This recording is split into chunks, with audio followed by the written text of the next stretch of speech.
Hi, everybody online, and welcome to the first ever Sage Goddess Aromatherapy class. I am so glad that you're here. We are very excited about tonight because it's perfume all the things. And you guys have been, I actually have been watching you, I've been stalking you a little bit. You've been live online. They've been live online for like an hour, like just talking to each other. When is it? When is it? So you guys are excited. I'm very happy to have you here too.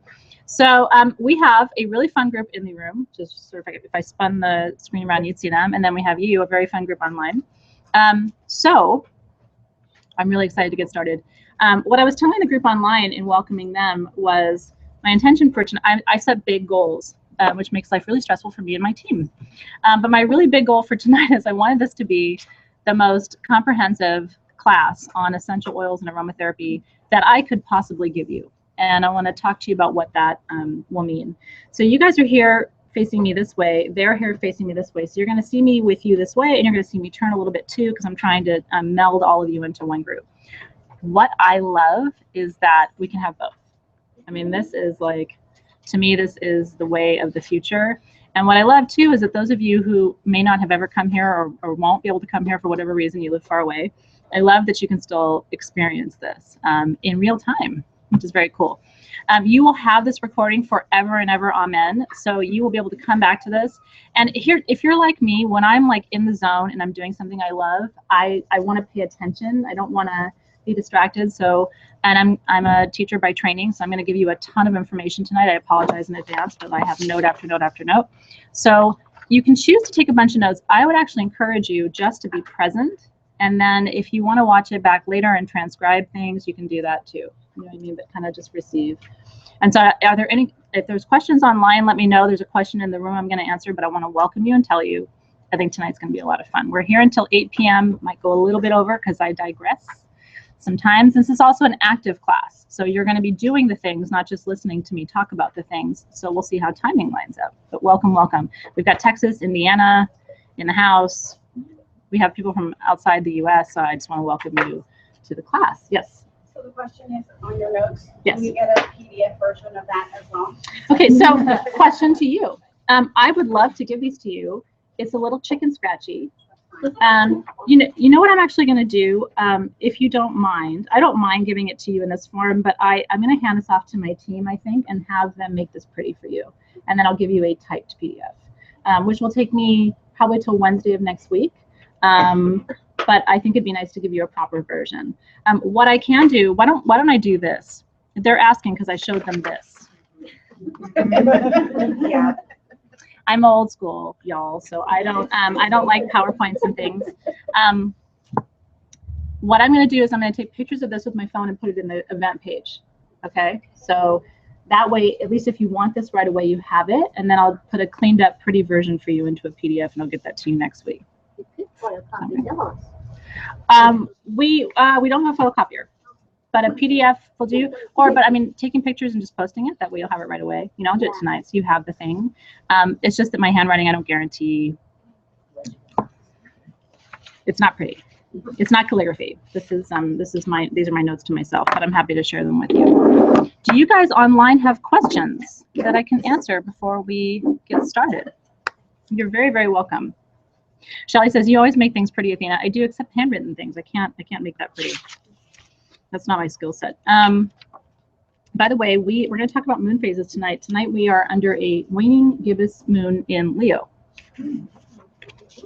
So if you are fire sign tonight, I don't know, I felt like I had a ton of energy today. Like I just couldn't, I was ready to do all the things, and time went by kind of slowly. When the moon is in a fire sign, time ironically is slower.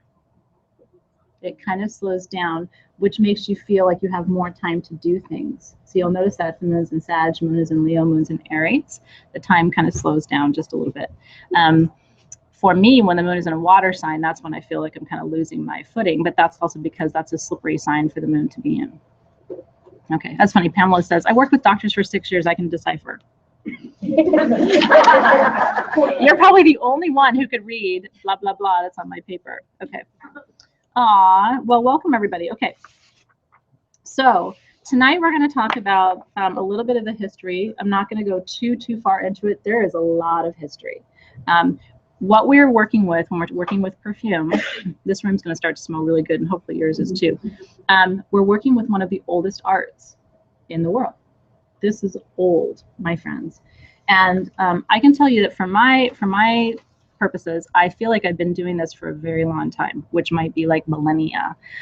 There's a really funny meme that we just made that we're going to put into social, because it was a quote I love that said, the things that you are naturally good at are things that you've been doing for thousands of years.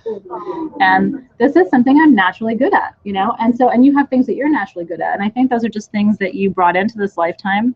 So my mom, the history of my own practice is my mom is an esthetician. You know what that is? She's a skincare expert. Or was for a long time. She doesn't work anymore. She's not well, unfortunately. But she was an esthetician and a hairstylist, a hairdresser, as they used to call them in the old days.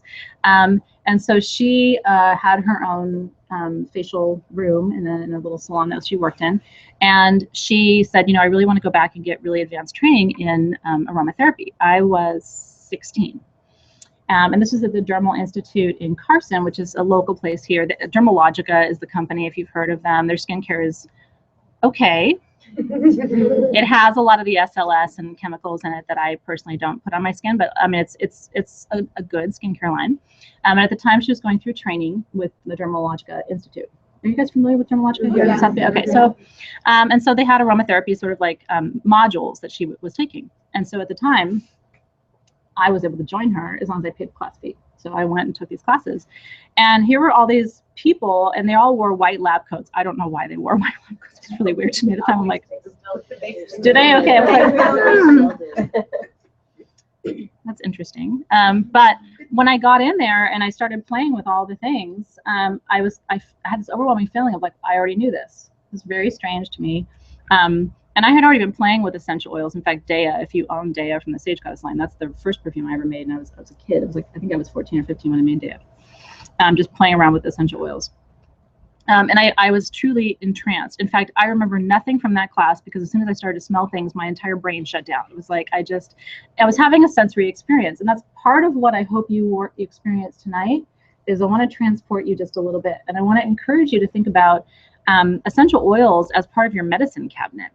I mean, in my house, next to the ibuprofen and the things is tea tree and eucalyptus and lavender and clary sage.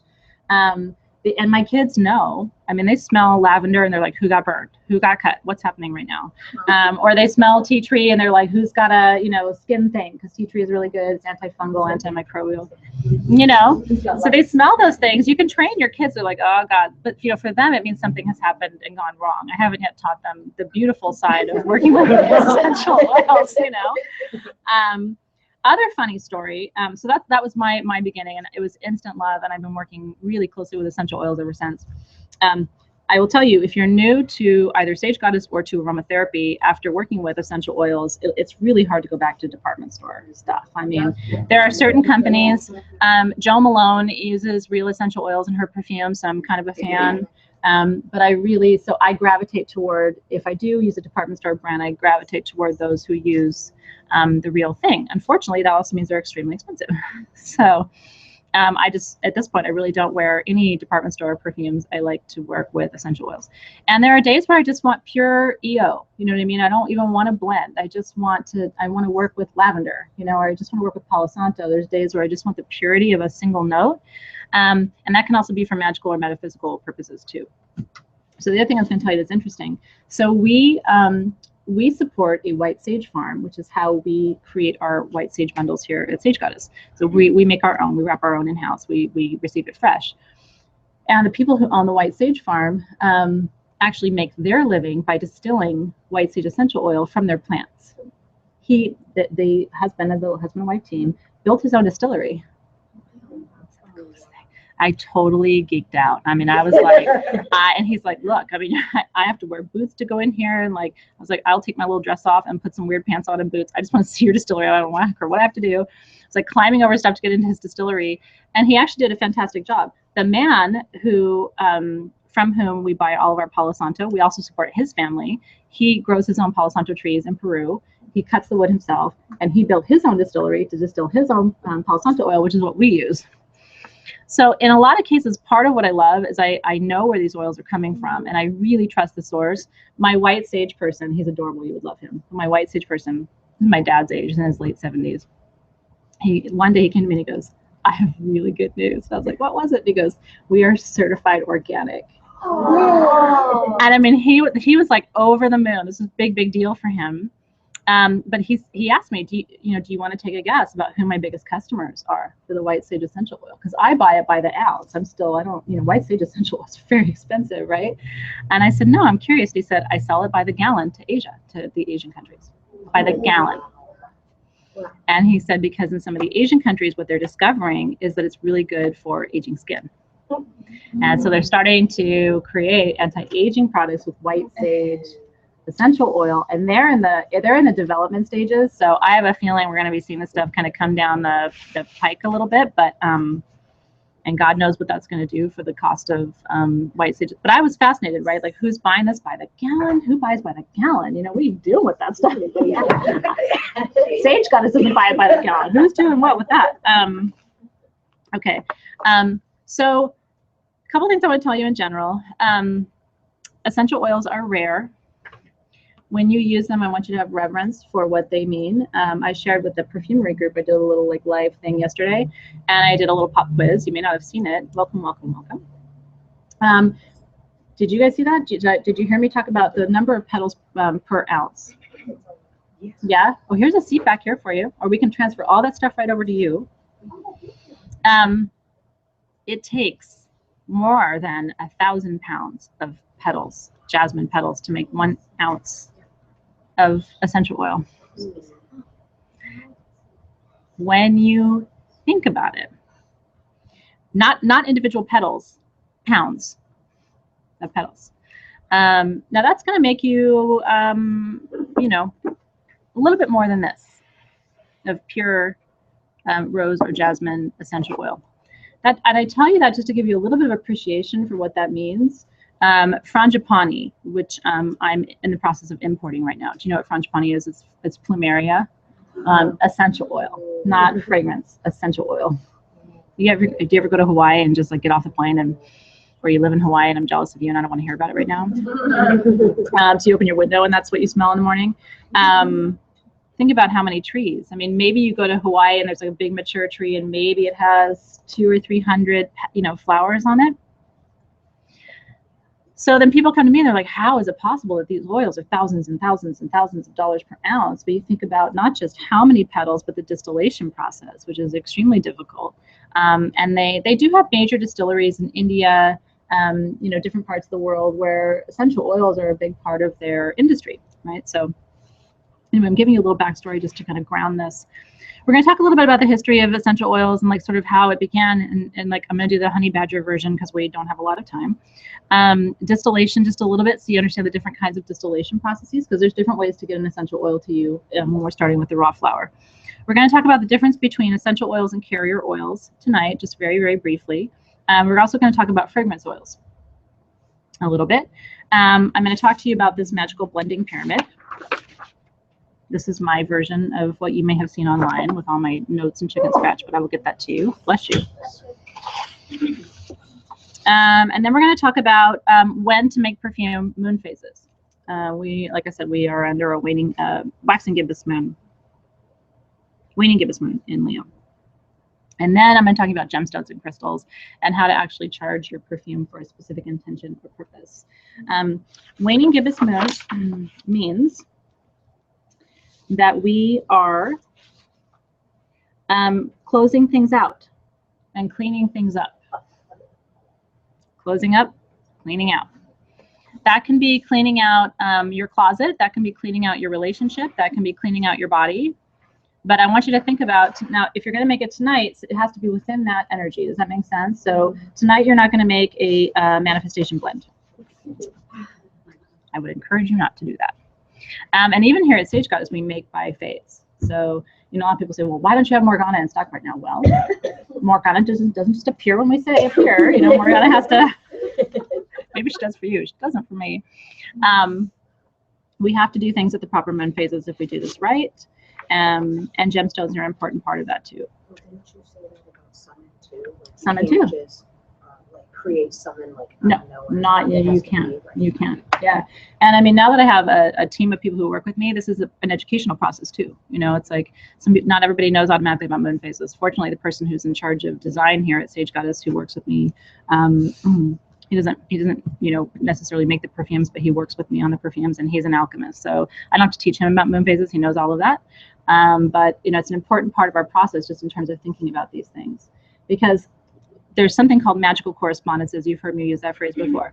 So every time you do things in a magical way, by honoring color, by honoring gemstone, by honoring moon phase, by honoring your own energy, for women, this can mean where are you in your menstrual cycle, has an impact on what you create and how you create it and when you create it. Every time you do something like that with intention, it's called a correspondence. And so a really powerful tool is the right color, perhaps, has the right essential oils in it, was made at the right moon phase, contains the right gemstones, was made in the right month. I mean, you should make a whole bunch of money perfume in May and November, because it's not well aspected any other time of year, truly. Just like you wouldn't try to make a rebirth perfume right now. We're going into the death and dying season, right? So, but the right perfume to make for right now, which we're going to focus on with tonight's blend, is about rest and reflection and retreat. That's what you're supposed to be doing right now. Knock, knock. You're supposed to be resting. Right after you put on a beautiful holiday for however many people are in your family. Well, welcome to my world. I always say, right after you make a bunch of meals for ungrateful people, then you can rest. How was dinner? Oh, it's okay. I mean, okay. I only spent about 3 days planning that. That's fine. It's fine. It's fine. Okay. I have some grateful people. So my dad jokes a lot. He's like, as I've gotten older, I can't hear very well anymore, and I've never been happier. It's like, that makes a lot of sense to me. So I was like, you guys are happy? I have no idea. So I'm just going to pretend. Haley says, I just made a huge meal for ungrateful people. Speak of the devil. Okay. All right. Any questions before we start? Okay. So let's talk quickly about the history of perfume. So there was a Greek doctor, I'm reading his name because I always flip some of the vowels, Pedanius Dioscorides, 50 years AD, okay, is really the first record we have of what we consider to be modern pharmacology. But really what it was an essential oil compendium. It was an herbal compendium. He was Greek, he wrote it in Greek, but of course at that time, if you really wanted something to be widespread and well received, you translated it to Latin. So, De Materia Magica, which is not Greek, that's Latin. And it means of the magical arts or the magical creations. And it is the first written record we have of any kind of plant medicine. He called them, the translation is aromatic plants, plants that smell good. The first chapter of De Materia Magica is on essential oils. And he gives a very rudimentary overview of the distillation process and the way that he recommends distillation. Now you have to keep in mind, before the advent really of modern distillery, which has been only really a few hundred years old, where we have like the kind of equipment we have today, they were doing things like laying big chunks of beef fat down. I don't want to gross you out, but beef fat is what they were using. Today, when they do something called enfleurage, which is how they actually take certain flowers you can't steam distill. You just can't. Like tuberose, you can't steam distill it. And partly it's because of the proportion of oil to other parts of the plant. It just doesn't steam distill well. But it sure does release its oils into fat really good. So gross. It's really gross. It's gross. You don't want to watch enfleurage, but the product of enfleurage is really beautiful. Jasmine, especially sambac jasmine. Sambac jasmine has a really thick petal, a really thick, flower petal. And so you can always tell which ones have to be released by enfleurage, which is a French word for deflowering, or enflowering, creating of flowers. You can always tell which ones have to be done by enfleurage by the thickness of the, so think about jasmine, right? There's a certain kind of jasmine, the name is escaping me, but they use it in bridal bouquets all the time. It has these really thick, like almost dimensional petals. That would be something released by enfleurage. And what they would do is they would lay a bunch of pieces of tallow, like beef fat, out and push the flowers into it, wait a few days, and then they would put towels down and the oil would just sort of rise up into the towel. And then they would wring the towels out. I mean, it was this whole process of just releasing these. Come on, poopy. That's what they did. Now, so that was a very basic, like, here are some plants, here's what they do. It was very rudimentary, but it was our first, really our first way of having any written record of how our ancestors were using these, at least in ancient times. Now, in the Bible, certain essential oils and resins and absolutes are mentioned. And sometimes they're not mentioned by names that we would recognize. People are like, sounds really gross. There's a little bit of a delay, so I was waiting for them, like, see, you heard that was gross. In the Bible, they talk about frankincense and myrrh. Obviously, those were two of the gifts of the wise men, right? Do you guys know why they gave frankincense and myrrh? The wise men? What do frankincense and myrrh do? Do you know what was that? They are protective. Yeah, they're protective, and they're said to create sort of an energetic boundary around you. In churches, they're used to purify and sanctify, right? So it's believed that the wise man brought gold to the Christ child, so that Mary and Joseph would have something to trade for shelter, to protect, and that the frankincense and myrrh would protect him until he was old enough to protect himself. Interesting, right? I thought that was very interesting. Okay. Now, our ancient ancestors burned frankincense and myrrh as far back as we have record, and they believed the smoke was actually a pathway to heaven. They believed that if you watched the smoke long enough, you would see heaven. And again, it makes sense, like when I'm going to smudge in just a second. When we smudge, we sort of watch the smoke and it entrances you. And we know that it's not a pathway to heaven, but you can see how the ancestors would have thought something like that. So originally, scent was used really for protection more than anything else, okay, at least in biblical terms. Fast forward to ancient Egypt, and scent was used to clean the body. So there wasn't a lot of bathing happening for people. And so, and their hair was very thick and very dense and very coarse. And so oils would not only mask any sort of body odor, but they would also tame the hair. My mom actually knows a lot about this. I don't know how. She was interested in all these things. But the oils, they would put the oils in their hair and it would maintain their hair. It would keep their hair soft and supple and would also prevent them from smelling like what they may have smelled like, for different reasons. Now, there were the Roman pharaohs, or the Egyptian pharaohs, I should say, actually used certain oils when they were procreating, to let sort of the people know that business was happening. They were furthering their line. The Egyptians did use essential oils for as aphrodisiacs, so we have record of that too. And we know about Cleopatra, right? That she used essential oils. She thought the jasmine brought her power, and that's why she dipped her sails in the oils of the jasmine flowers. Fast forward to Rome. So here we have scent versus purification. Then we have scent as cleanliness, really, and as signal. Egyptians use scent as signal. Is it powerful to you? Because it is to me, to think that when we smell jasmine, we are smelling what they smelled. Do you think about that sometimes? And here's a creepier thought. If you believe in reincarnation, you've smelled them before. You know? It's a trick to me. And there are certain smells I don't love. And I wonder, is it because I have an association from another lifetime where I smelled that or I didn't like it or whatever? You've smelled them before. So that's why when people, I get to enjoy the process of having people smell things all the time. And I'll have customers come in and they smell something and you can just see it all over their face. It's like a coming home, and they can't even put their finger on it. And that's because the olfactory bulb, which is responsible for your sense of smell, is in the oldest part of your brain, your limbic system. And so your limbic system has no capacity to create language or to create schema. It doesn't have a way of attaching communication to the thought. Does that make sense? It's so old, it's pre-language. But it sure does hold, I believe, your soul memories. Yeah. Don't you think? And so when you smell something and you just go,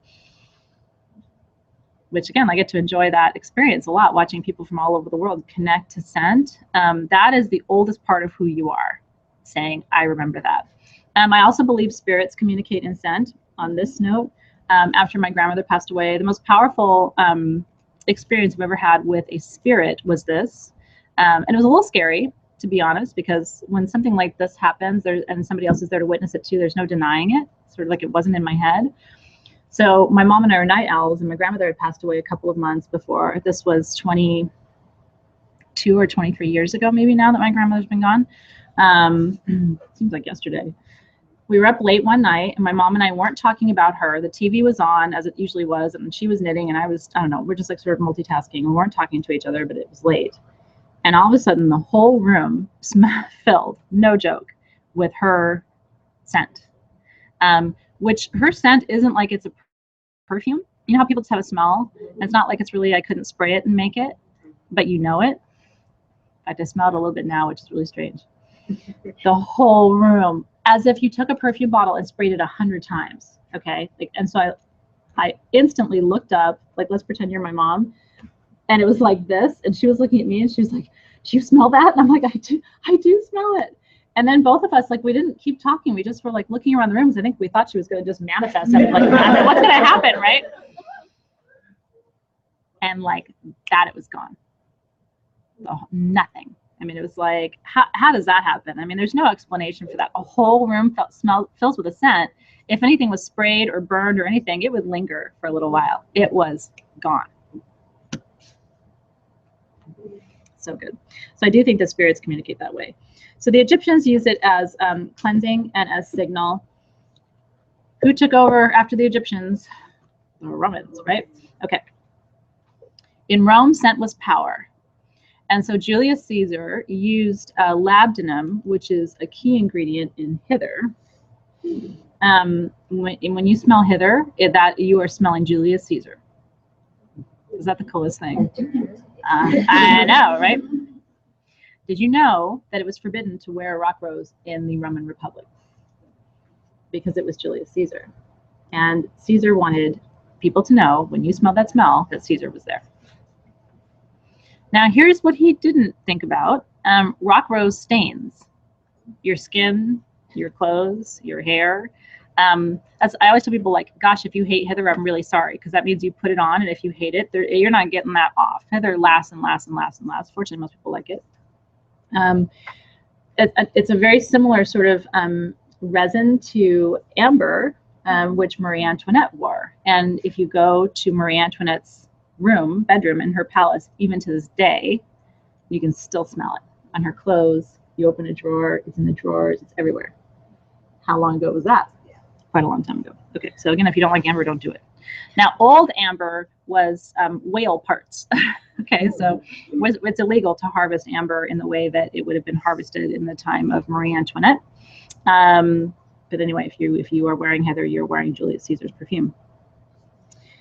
From Rome to India, okay, oil as medicine, essential oil as medicine, Ayurveda, yeah, which is one of the most powerful forms of medicine in the world that we have today or ever have had. If you are not well and you have not consulted an Ayurvedic doctor, I want you to, like, stop, drop, and roll and go do that, because they will tell you that your entire health is based in your intestine, and that's where it all begins and that's where it all ends, and I believe that to be true. And so essential oils can be very powerful for adjusting your vata, for example. And so they think about body and temperature.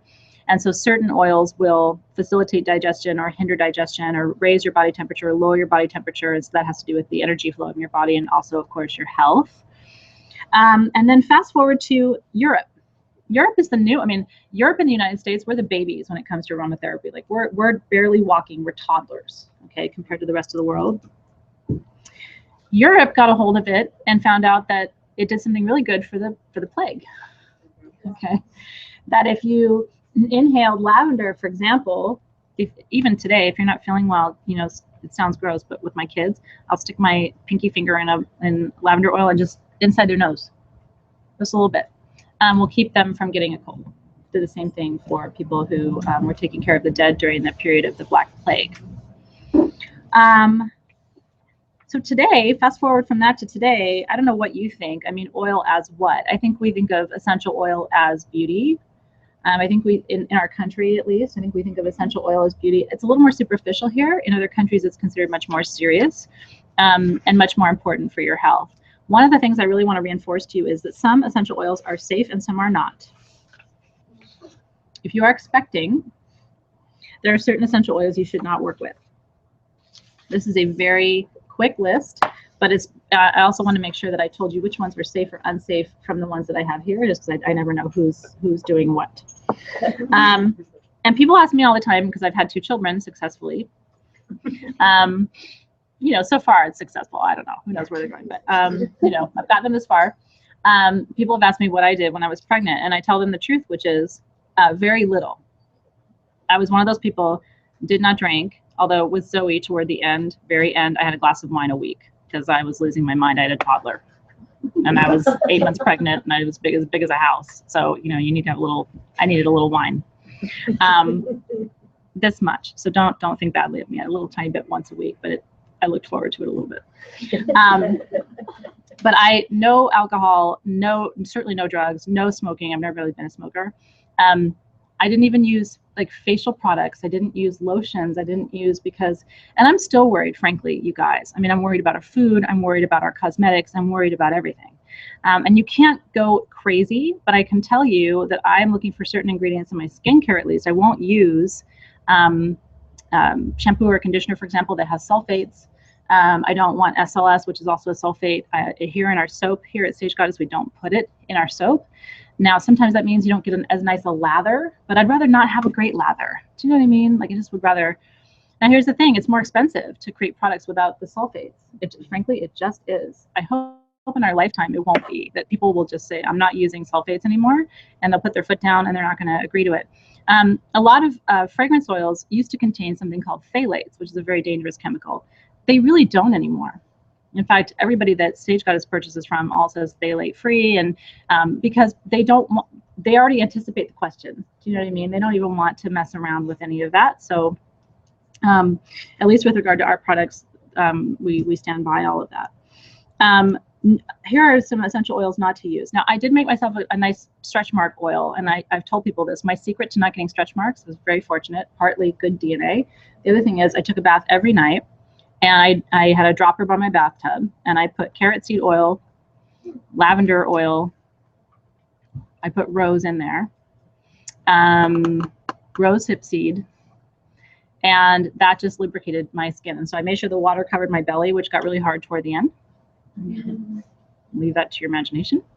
But I made sure to cover my belly, and I put the oils in there, and I just soaked but every night religiously, and I think that kept my skin sort of supple.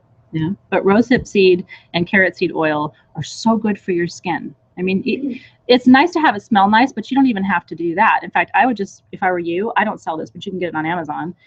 Get some nice organic rosehip seed oil, get some nice organic carrot seed oil, make a little dropper, and just a little bit here after you take off your makeup at night. And then we tend to get fine lines right here. This is my mom, esthetician, actually channeling, coming through me to tell you this. Just a little bit here, and then a little bit on your neck, and go like this. You know about this? Okay.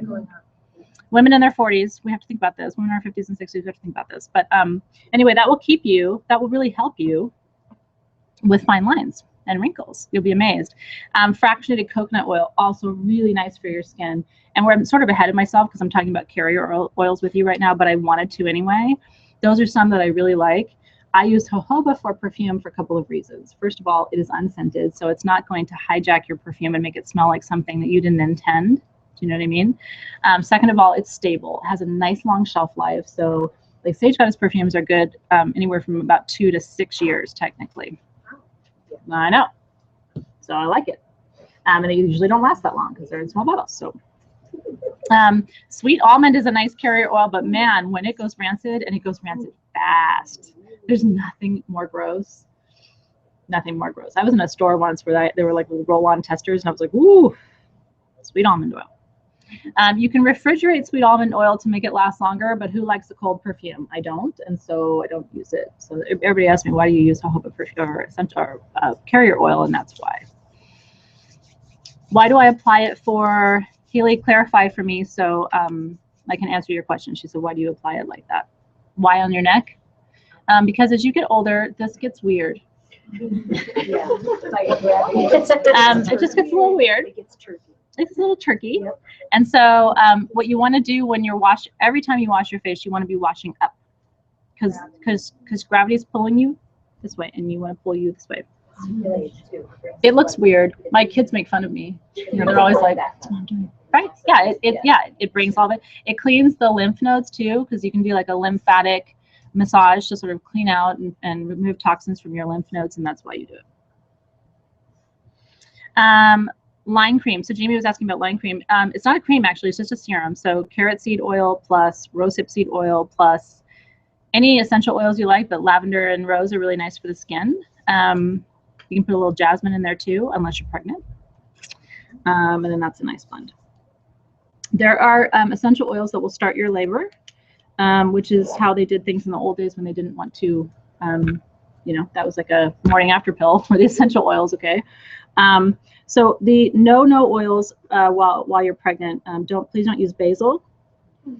Please, most people don't anyway, but there's basil in some of my sage goddess blends. I don't know why, but it's just not good for you. Jasmine, rose, juniper is not good. The worst is cinnamon. Honestly, though, a lot of people have allergic reactions to cinnamon cassia, and I'm not exactly sure why that is, but it is the #1 most documented allergen in terms of the essential oils, which is a huge bummer because of the holidays. You know, everybody wants cinnamon and everything. I deliberately didn't put cinnamon in my Yule blend because of the propensity for allergies. I put cardamom and clove, which is a really nice way around. I hope it'd be really fun if we could pass around Yule tonight so they could smell it, Jason. I don't know if we have access to any Yule perfume. Perfume? We might. You got amazing Yule perfume? Yule is crazy. It's gorgeous. Yule's crazy good. Yule is your free gift actually this week with the well offering. So if you're watching this later, sorry. If you're watching it like way later and that's not a thing anymore. Tina says cinnamon gives her headaches. Anybody in the room have an allergy to cinnamon? It's just good that you know so you can avoid it. Yeah, I mean it's just and the reality is there's no really good reason to use cinnamon except it is so antibacterial and so antimicrobial that it's really good for colds. What was that? Yeah, so you don't want to, I would not ingest cinnamon essential oil. Yeah, well, it's up to you. It's a personal thing. I mean, this is just me personally. And you have to kind of know your own body. You know what I mean? So what I tell people is these are high level kind of guidelines. You have to explore. And if you're nervous, just skin test a little bit, right? Cinnamon won't lie to you. If you're allergic, it's going to say, this is not going anywhere good real fast. There's a school of thought that says not to ingest essential oils in general. I think it's okay, but I want to encourage you to do your homework before you do things. So I'll kind of say about that. Does that make sense? Okay. Clary sage is not good for pregnancy. And that's one of the ones I have here tonight. So no clary sage for you. Very, very, very safe. Ylang ylang, lavender, chamomile. In my experience, rose is very safe. Certainly I used it, so worked out okay for me. And I think that's one of the reasons why I didn't get stretch marks. People ask me about essential oils for after you have stretch marks. That I can't help you with. I have not actually seen any case where essential oils remove stretch marks. So my thing is do the preventative work, not the reactive work. You know, but if you already have stretch marks, I would go more topical with certain kinds of creams and things that have been created for that. Just check the ingredients, make sure they're safe for your skin. Yeah. Any questions about safety with essential oils? Yeah. Is there any place that you can't put an oil, I mean, like not in your eyeball, but like that you've experienced that maybe we wouldn't think about besides obvious? Are there children watching? I'll say you're yelling. Just hint with your yelling. They won't know what that is. Well, one of the weirdest emails we ever got was somebody saying, I really love Sacred and I just want to put it in places there. How do you respond to that? Like, good luck. And so I like to say I don't advocate insertion. Hello, Jason. Thank you. I just sprinted over the perfume.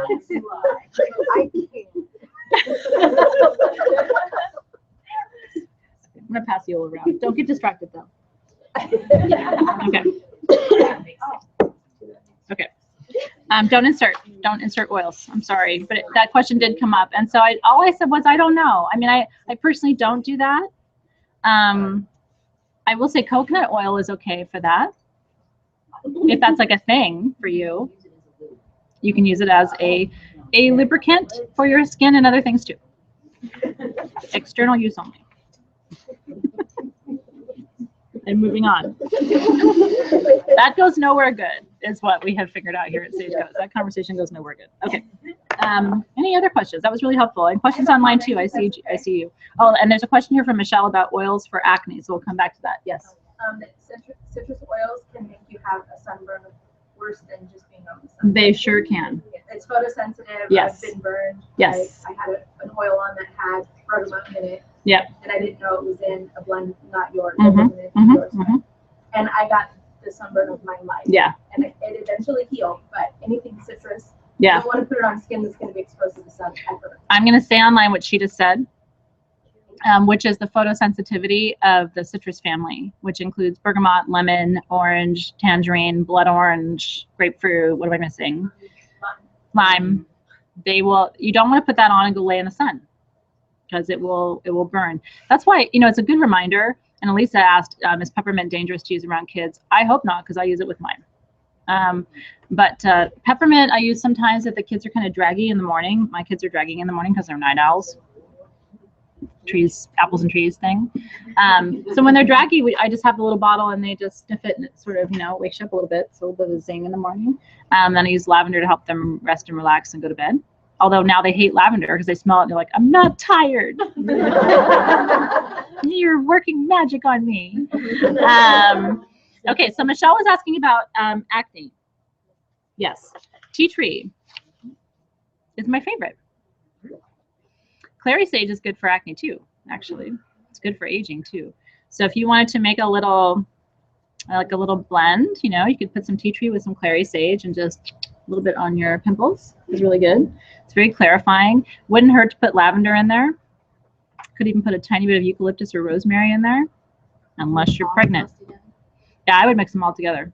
No rosemary if you're pregnant. And no clary sage if you're pregnant. Equals you have acne if you're pregnant. But you do anyway if you're pregnant. So, it's one of those things with pregnancy. I'm going on and on about it, but I have a lot of customers who are in that age range. And the thing about pregnancy you have to realize is it just sucks for 9 months. It was not the prettiest 9 months of my life, but I'm very happy that I did it. And afterward, you can do all the things. You can stick it and drink it and do all the things you want. You're done. Huh? Just not what? What you said earlier. Just not all the things here. Okay. Okay. Any other questions? Those are really helpful. Sensitive skin. Well, you cannot put what oils you cannot use in sensitive skin. Sensitive skin. You just have to try because your skin is going to be different than my skin. If you're very, very, very sensitive, I would start with single notes and isolate. If you start working with blends and you're sensitive, how are you going to know what it was? Do you know what I mean?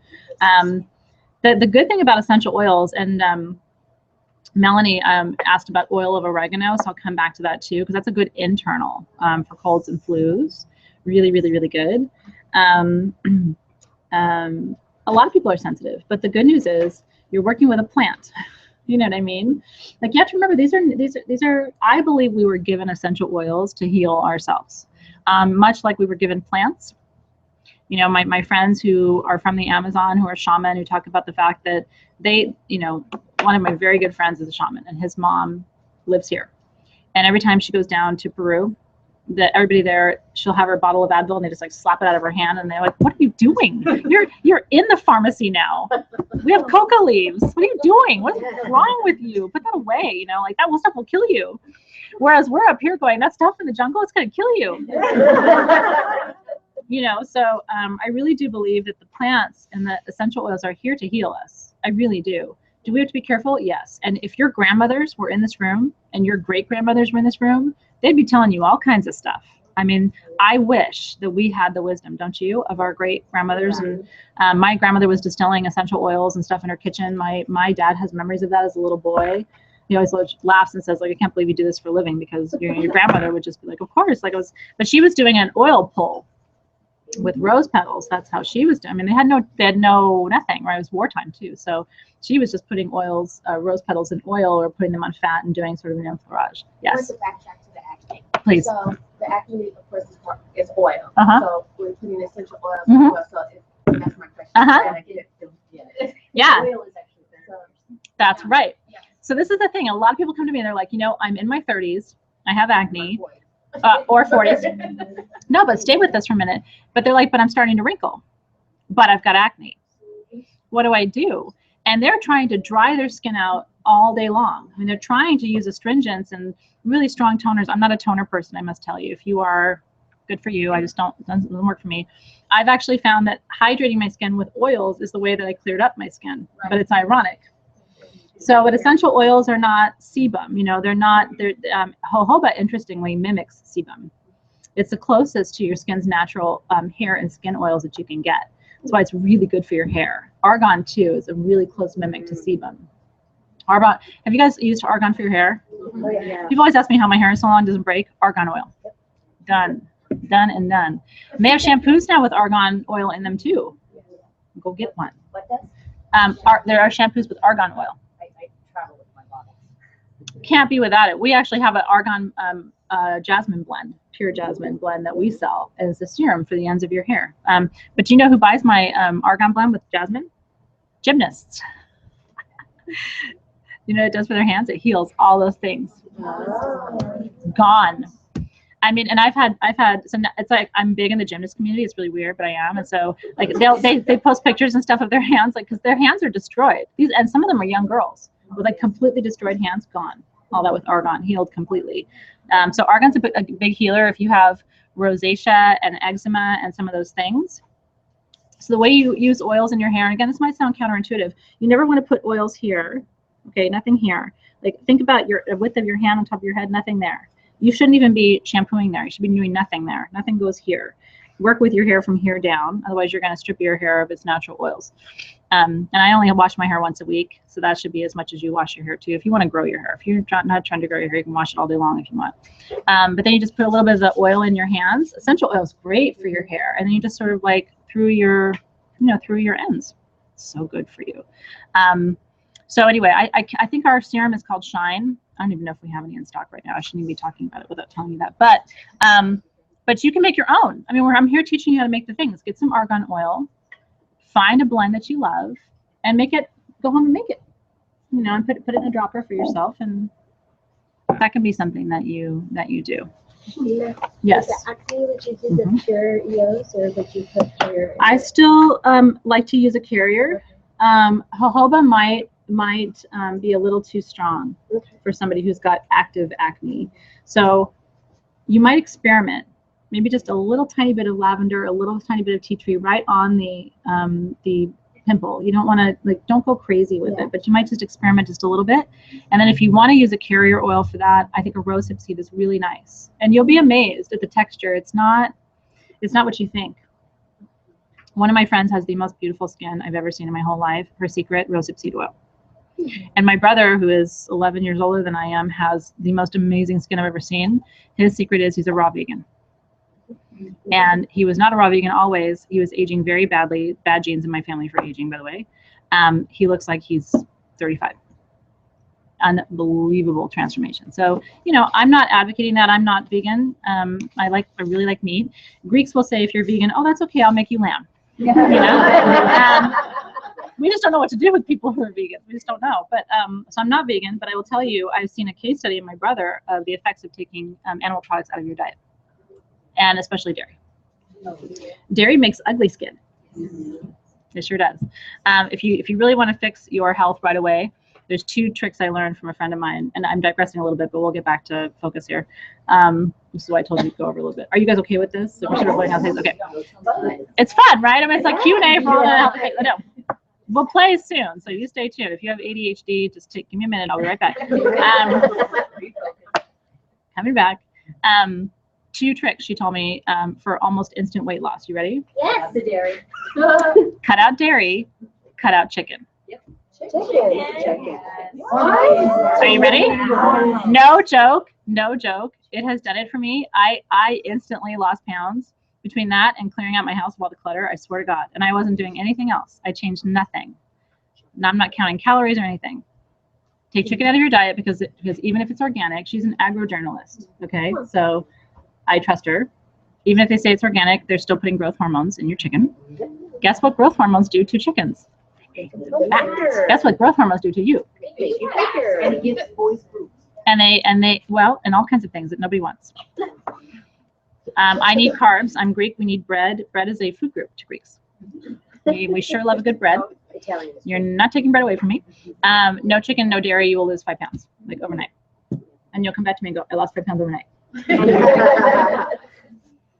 There's not good things in your food. Okay, so that's why, and I don't laugh when people say they're worried about the safety of essential oils. I don't, because it's a serious question. But I also say, if you knew what was in your food, if you knew, do you know that the receipts that you get when you go to a store and buy something are toxic to you? You should never touch a receipt, ever, ever, ever. I learned that when I was pregnant. Don't touch receipts ever.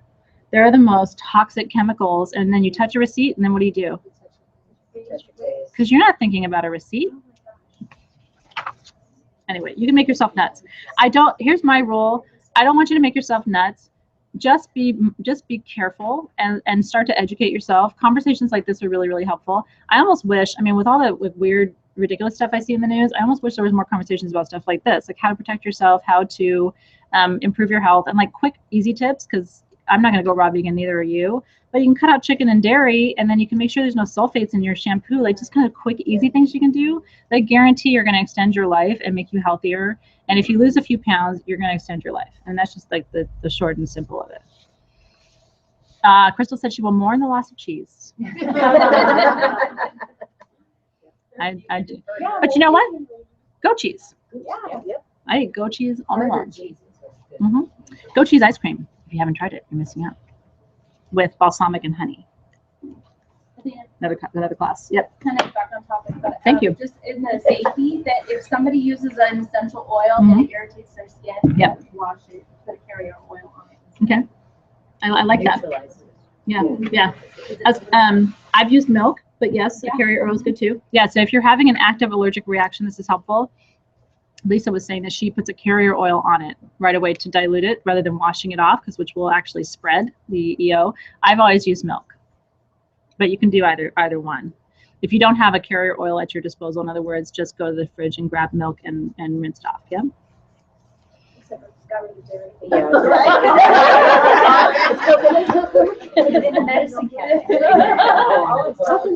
We call that a shitty pickle. Yeah, I know. If it's not one thing, it's another. Okay.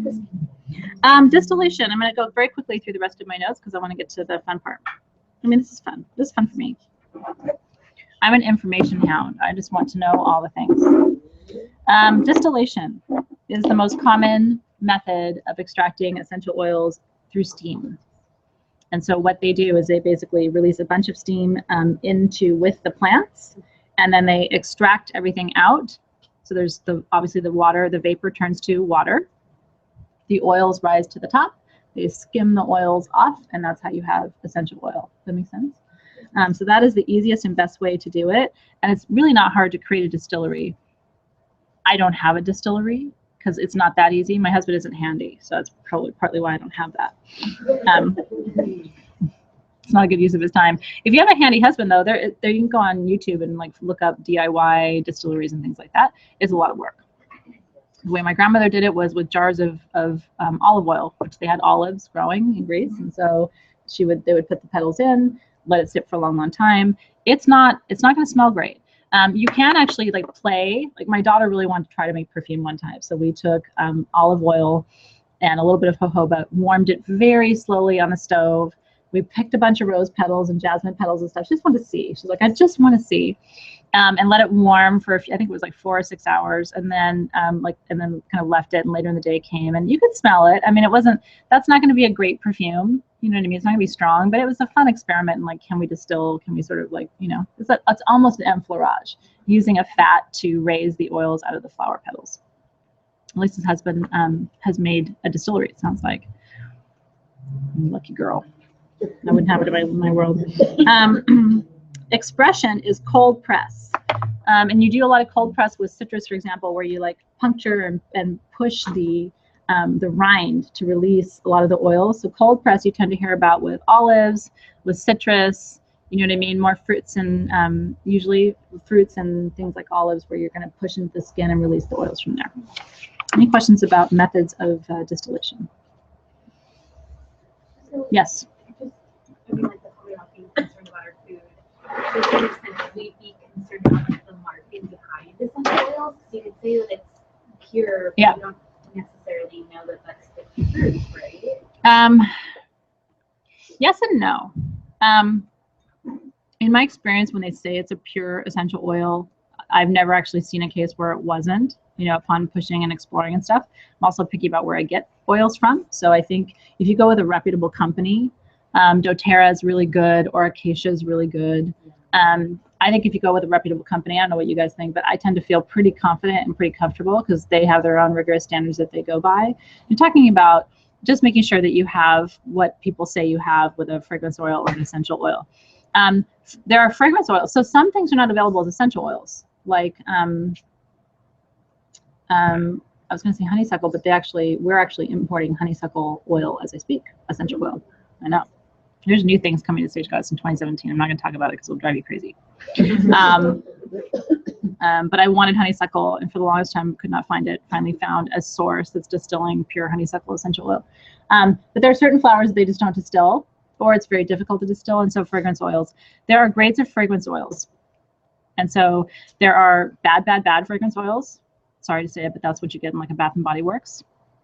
Not a high grade fragrance oil, but it's also being produced in bulk and it's mass marketed. And I don't think you go to Bath and Body Works, maybe you do, but looking for a fine fragrance. I think you go to Bath and Body Works looking for a cute pump soap at the holidays, or like a weird, lotion for gift, or like my daughter likes the things. I don't let my daughter wear that stuff because I don't think it's good. And there are things to worry about in some of the mass marketed products. She gets upset because she wants all the things that she sees on TV and everything, but that's where sort of I think you have to be careful in those mass marketed. If it's super, super cheap, it's probably not good for you. Right. You know what I mean? I mean, that's just being a savvy consumer. But I still get pulled in sometimes. I walk by and, I'm like, pumpkin pie, Okay. Any other questions about that? Was a good question though. Like, how do you know? Just go with a reputable company because they're going to tell you the truth. And chances are they've done their homework too, and they're going to, have figured that out. Yeah. Not to get into name brands, but if you're not going to that place for that type of thing, but let's say like Whole Foods has their own brand of essential oils. Is that? I would trust it. I mean, if it's a company or a brand that I trust, by extension, I would trust the products that they, and if it says pure. And it's an own entity, that's what they specialize That's right. in, so that's going to be Yeah. Like Walmart carries essential oils. Yeah. Yeah. Walmart carries Sage Goddess. Yeah. They do. Yeah. Yeah. Yeah. They do. We're new to Walmart, but we're there. Yeah. Yeah. I mean, you just have to. Yes, and as your nose gets better, you'll know too. You know what I mean? You'll be like, this is not pure, Palo Santo. This is not pure patchouli. Like your nose knows. So I know, right? But it's true. You'll actually get to a point where your nose will be quite sophisticated. And even in terms of texture, essential oils have a very specific feel. They're not oily. In fact, a lot of times, like they dry instantly on your skin. So if you have a lemon essential oil and it's really slippery, it's slick to the touch, it's probably not essential oil that you're working with. So you'll start to kind of, figure that out too. Yeah. Any questions online? I want to make sure I'm answering them. Yeah. Okay, so people online use Young Living. Young Living has a fantastic reputation. I mean, they've been around forever.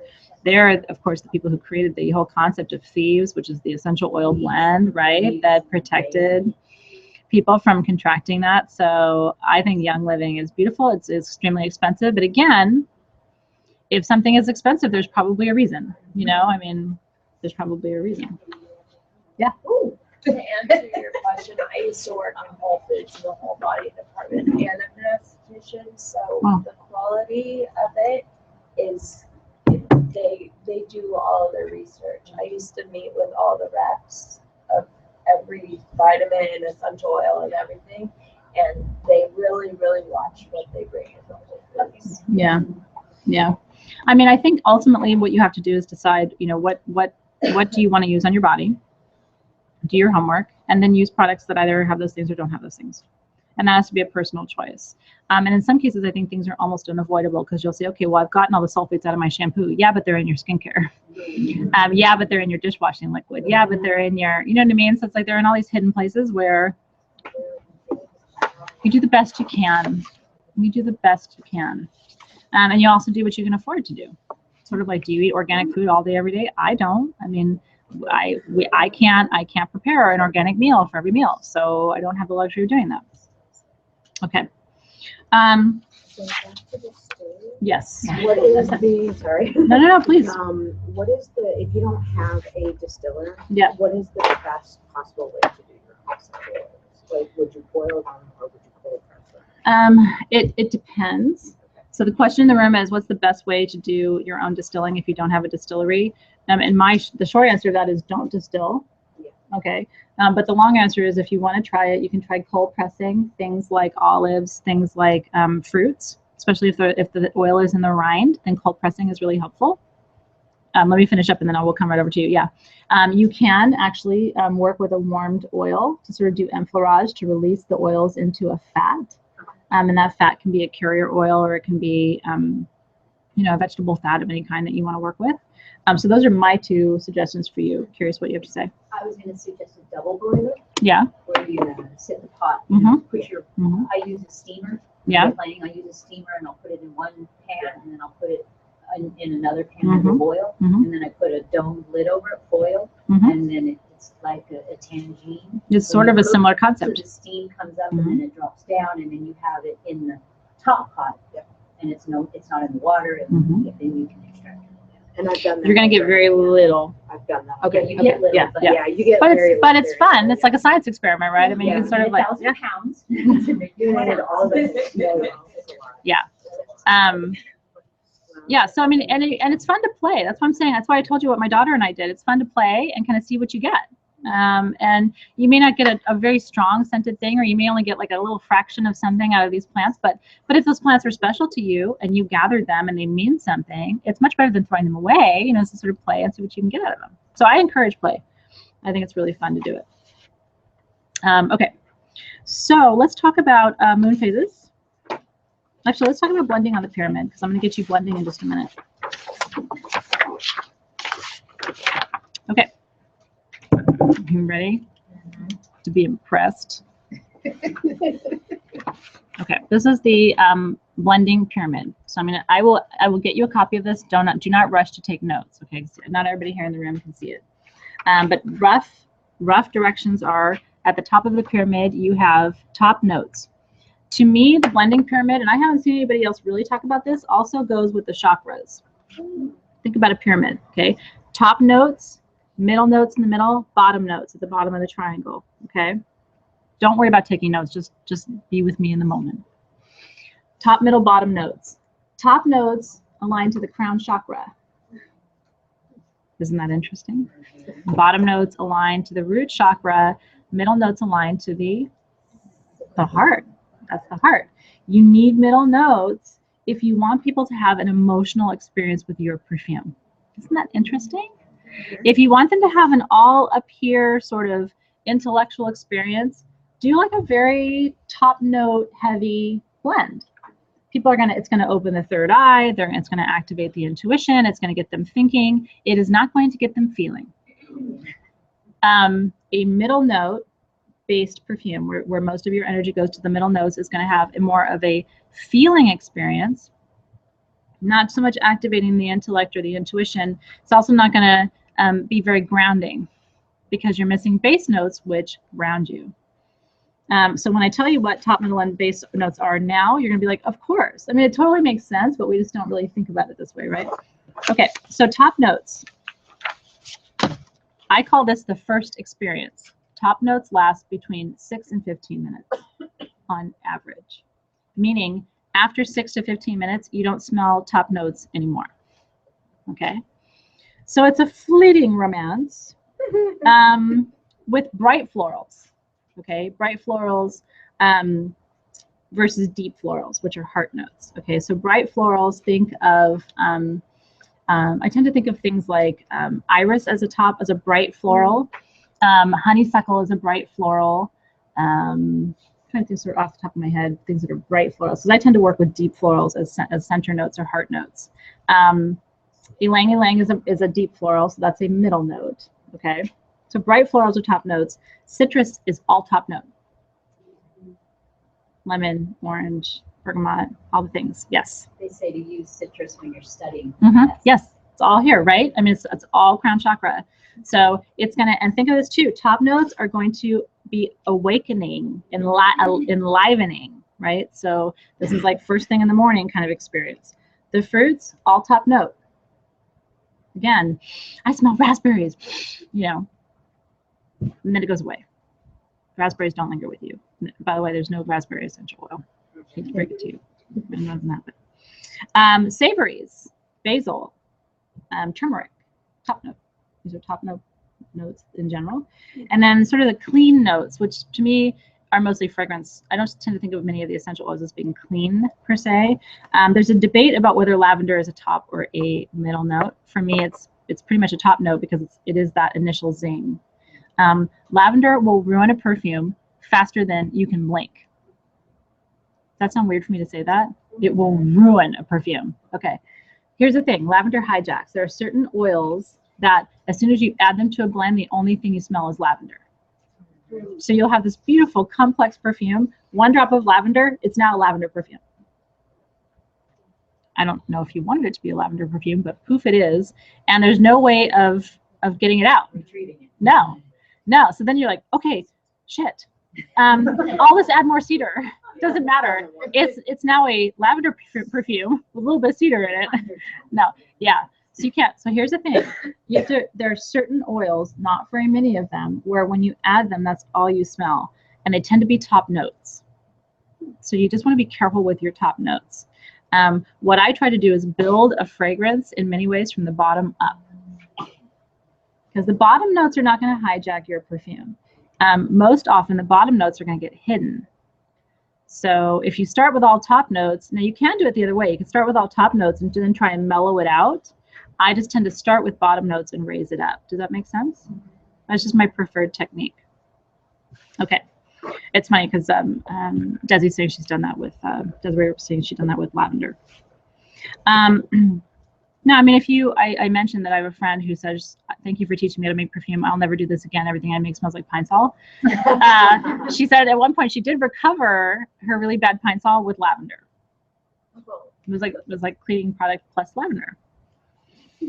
It's like Febreze. People always say, oh, just use Febreze. And I'm like, now it smells like something gross plus Febreze.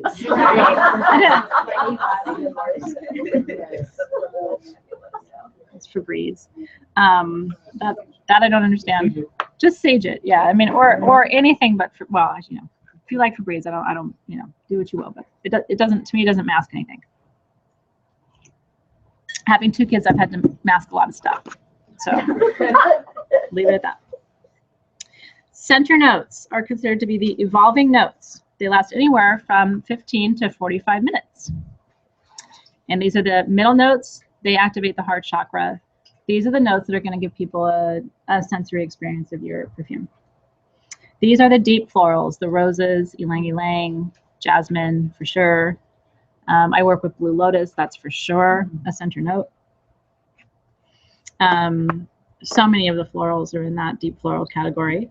Tuberose is there for sure, which is another one that I love to work with when I get the chance.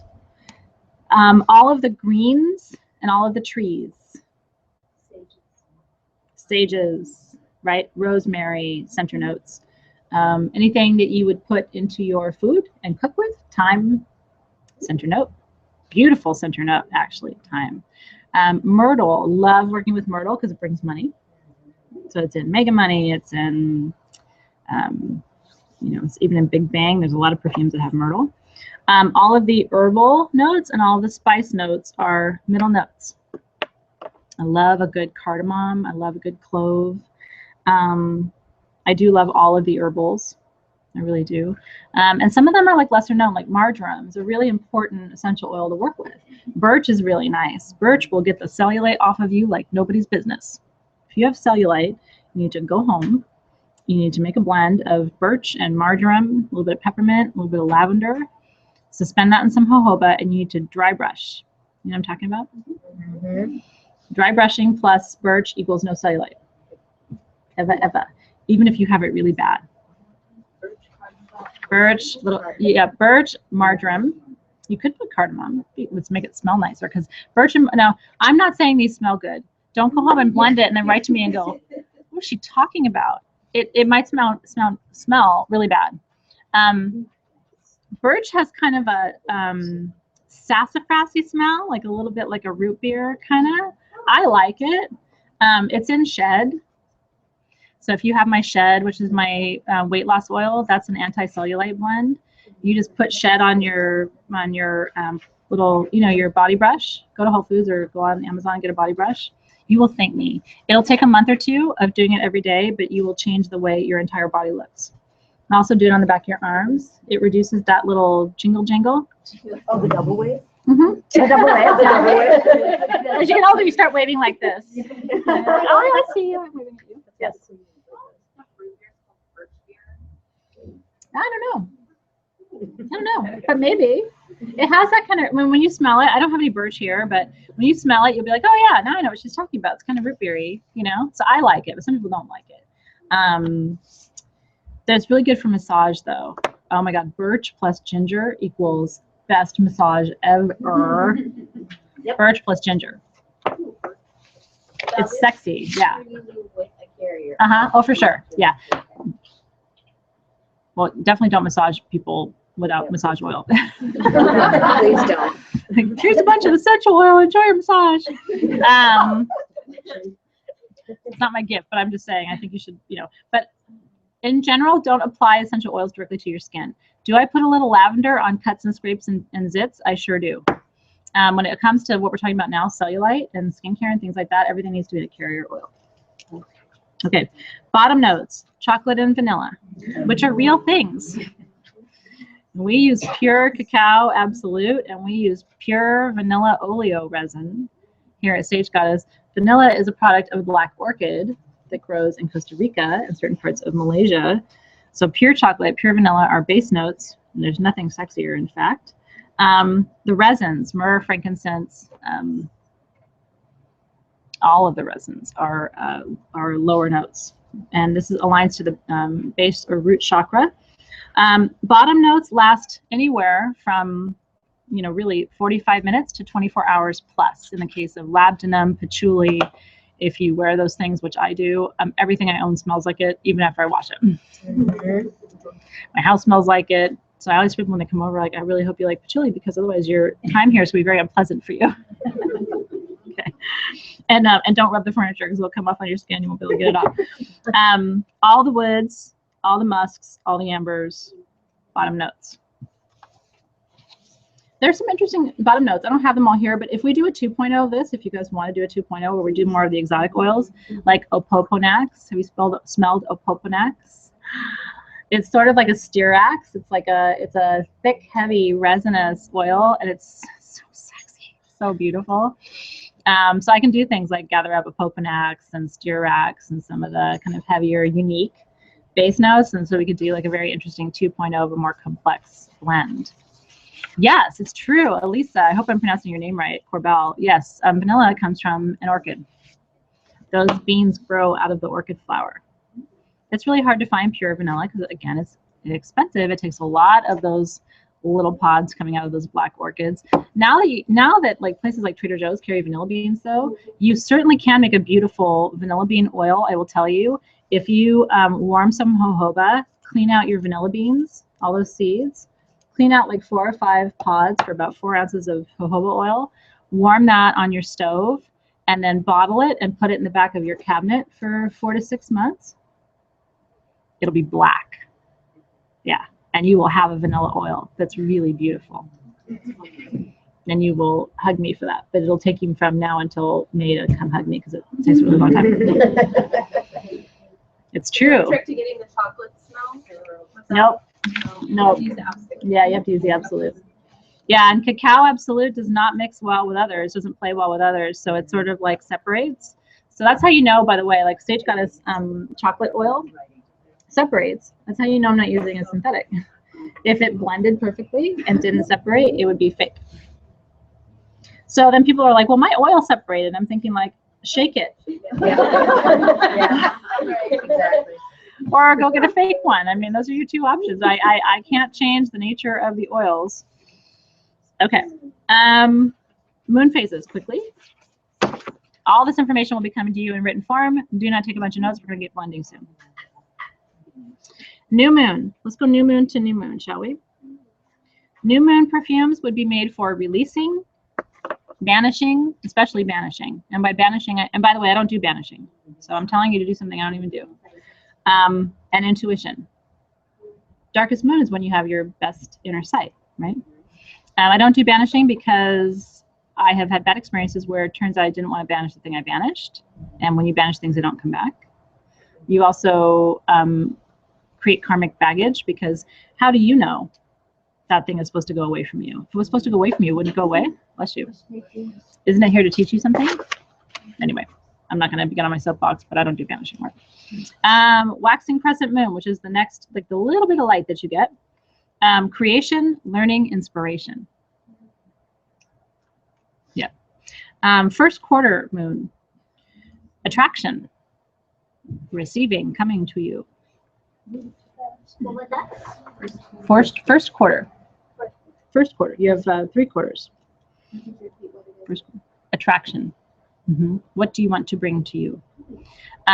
What I really hope will happen after this class is that you'll go home and get yourself like a witch's calendar or something that has moon phases, and you'll really start to pay attention. Right? Yes, we do have one downstairs. I try not to do that, but thank you. She's hired. She's hired. Those words, so don't tease me. Yeah. I'm glad. I'm happy to hear it.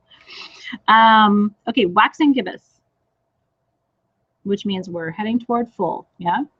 Stamina, strength, and healing. By the way, this isn't just me. This is like the world according to the world. Full moon, manifestation, goals. Gratitude. Waning gibbous, it's where we are now. Tonight's moon is in Leo. Closure, cleaning, clearing. Organizing too. Third quarter, obstacles, overcoming obstacles, making progress. Progress. Where do you want to grow? Waning crescent, right before the moon goes new again or dark again. Diet, anger management, willpower. So good, right? Yeah, so money and manifestation. For me, money and manifestation starts first quarter and goes to full. Waxing to full, yeah? You don't want to do money magic at a waning moon. Why? Bye. Bye, money. But you also don't want to do a weight loss oil at a waxing moon. Why? That was an interesting little visual that I just did for you. Okay. We're usually trying to lose weight. If you're trying to gain weight, though, however, which some of you are, that would be the right time to do it. And then gemstones. We're going to play with gemstones tonight. I don't want to talk too much about it because I spend my whole life talking about it, and you guys know a lot about it. What I want to say is this. Gemstones add a layer of correspondence to your perfume. You should always make perfumes with gemstones. It blows my mind that in many ways, Sage Goddess was the first. Did you know that? People do it now, but they weren't doing it back then. It's cute now. I feel like I've kind of rubbed off on people who are putting gemstones in their perfumes. But I'm amazed that the major perfume houses don't do it. It's like, really? You know? Because gemstones have their own vibration. And so make sure that you're choosing a gemstone that aligns with your intention and your purpose and the moon phase and everything else that's going on. I know it seems complicated, But if you're only trying to make a manifestation perfume, it's really not that difficult, right? I mean, there are certain stones, solar plexus stones, in particular, really good for manifestation and power. And then you look on your moon phase chart. I'm going to have all the themes listed out so you can actually line up with your gemstones, and then you know what to use. Any questions about that? Yes.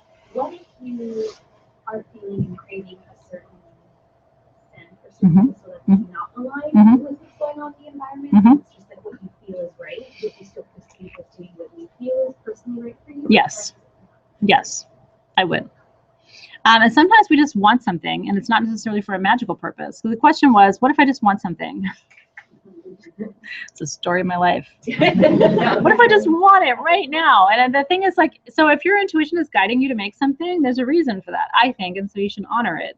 But I think if you're making a potion, you know, for a specific intention, then you really want to kind of be more mindful of the phases and so forth. Yeah, good question.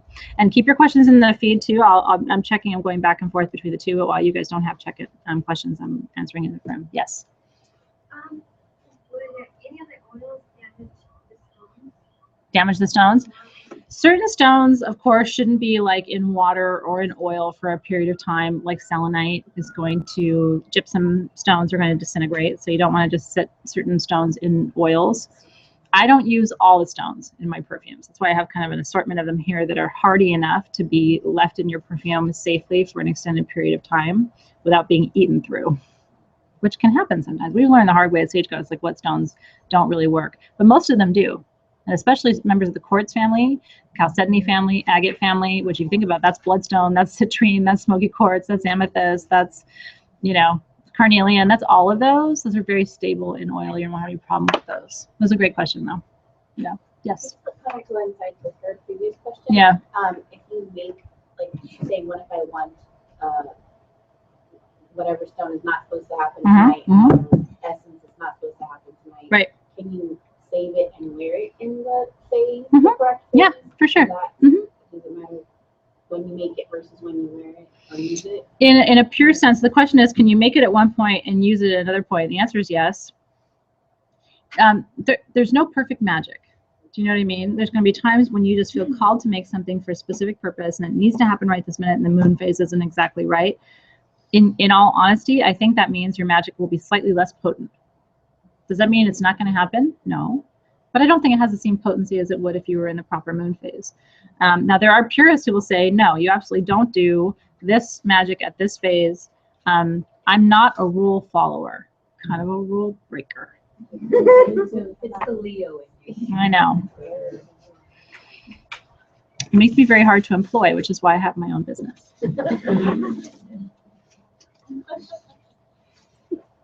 What can I say? Yes. For storing the oils, they can't be where the sunlight hits them, right? Excellent question about storage. And let me kind of piggyback on your excellent question. Not only should they not be in direct sunlight for the most part, if you're going to have them with you forever, like over 2 years, they should be in a dark bottle. Nothing lasts me 2 years. If it lasts you 2 years, I think it means you don't like it. Okay, yeah, and I think it means you hate it and it's over for you. With that. But I also want to say, I was going to say about timing, storage, no plastic. Guess what your essential oils will do to plastic? A beautiful little chemistry experiment where it's gone. And it's now all over the floor. It will eat right through. It was funny when I first started Sage Goddess, there were like the most adorable little plastic bottles. I loved them so much. I was so excited to put perfume in it. And it was like the whole bottom just fell out. Not good. Okay. Gosh, we've covered everything. Any questions before we start playing? Well, I mean, you know, more or less. It's been an hour and a half. I know. Well, I'm so glad. The worst thing is if you're like, God, this is dragging on. What's wrong with that lady? Okay. Okay. Quick rundown. In your kit that you bought, you have cedar. Cedar is for confidence, protection, money. You'll soon see why I chose these four. Confidence, protection, money. You have fir. Absolute. Actually, go back to cedar. Open cedar and smell it. Oh, God, I love cedar. Yeah. Almost, cedar is very much like sandalwood to me. Have you ever noticed that? I don't know if it is to you, but it reminds me of sandalwood. This is pure essential oil. And Nicole, we're sort of starting that now about what essential oils to use for what intention. Tonight, obviously, we're not going to cover all of them. There are 1,000 essential oils. So tonight we're starting, and if you like this, we'll do a 2.0 where we'll go into more of the exotics together if you would like that. Cedar, confidence, protection, money. Connect with the scent. Okay.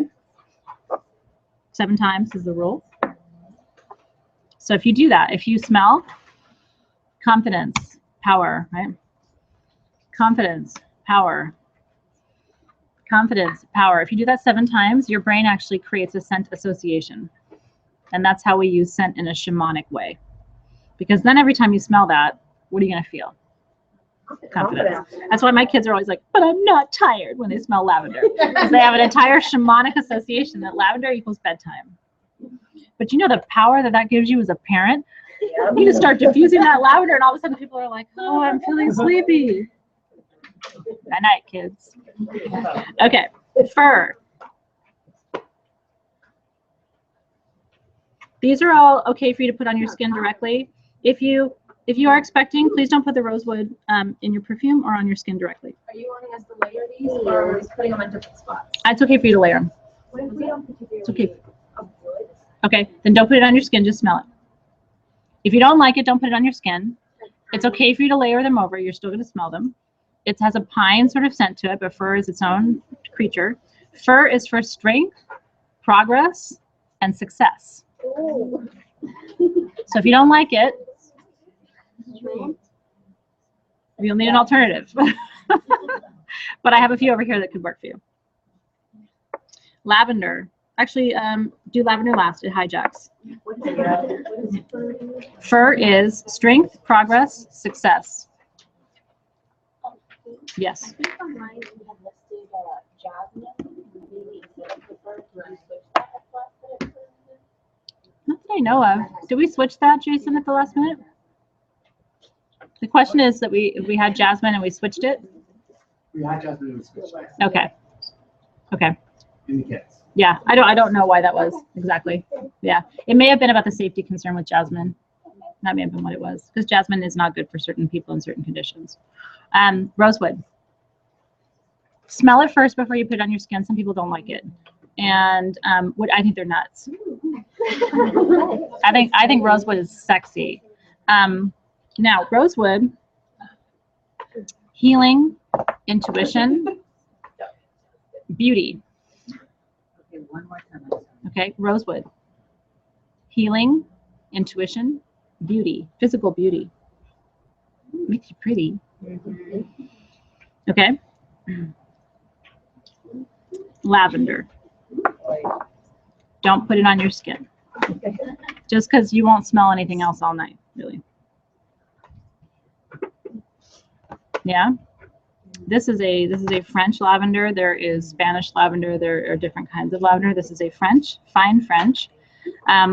Peace, rest, anti-anxiety. This will cure an anxiety attack. It also will cure a migraine. A little bit of lavender oil on your fingers like this, right at the back of your neck, right at the bottom of your skull, and push. Migraine gone. It's a really good tip. On the right at the back of your neck, at the bottom of your skull, push. I actually like kind of jiggle my fingers there until I find the sweet spot. Also, lavender on your pointer finger and thumb into the center of your hand. There's a pressure point right here that relieves migraines. You know about this? Right here. Thank you. The meat of your palm, right? And that little meaty, like Yeah. fleshy, you know, Right before the right there. So good. My kids will come to me now when they have a headache and go, just push on it, because it feels better when somebody else does it than when you do it. But yeah, just fingers right up under the base of the bone. Yeah, right there. And smell it first. So have the aromatherapy experience of lavender, and then up under, and then into your thumbs, like between your thumb and your forefinger. Yeah, so good. Yeah, Desiree wants to know, is C2 and C3 points on the neck? Yes. Yes, yes, yes. Indeed, indeed. Okay, those are the 4 that we're primarily working with tonight for blending. You have jojoba oil as your carrier. my preferred. You have a little blending bottle, which is important. In the room, people have exposure to a few other things. And so we wanted to do something special, and we're still trying to figure out how to do it for you online. Here's what we're thinking. We're going to set up something, so it'll give us like a day or two to figure it out.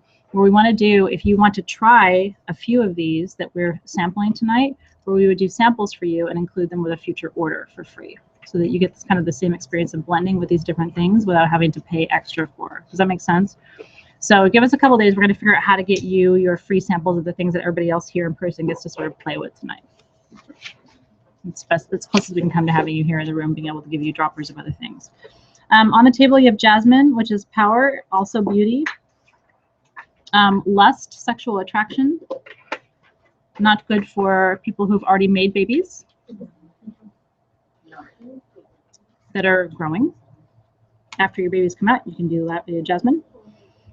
Rose is also for beauty, friendship, connection, relationship.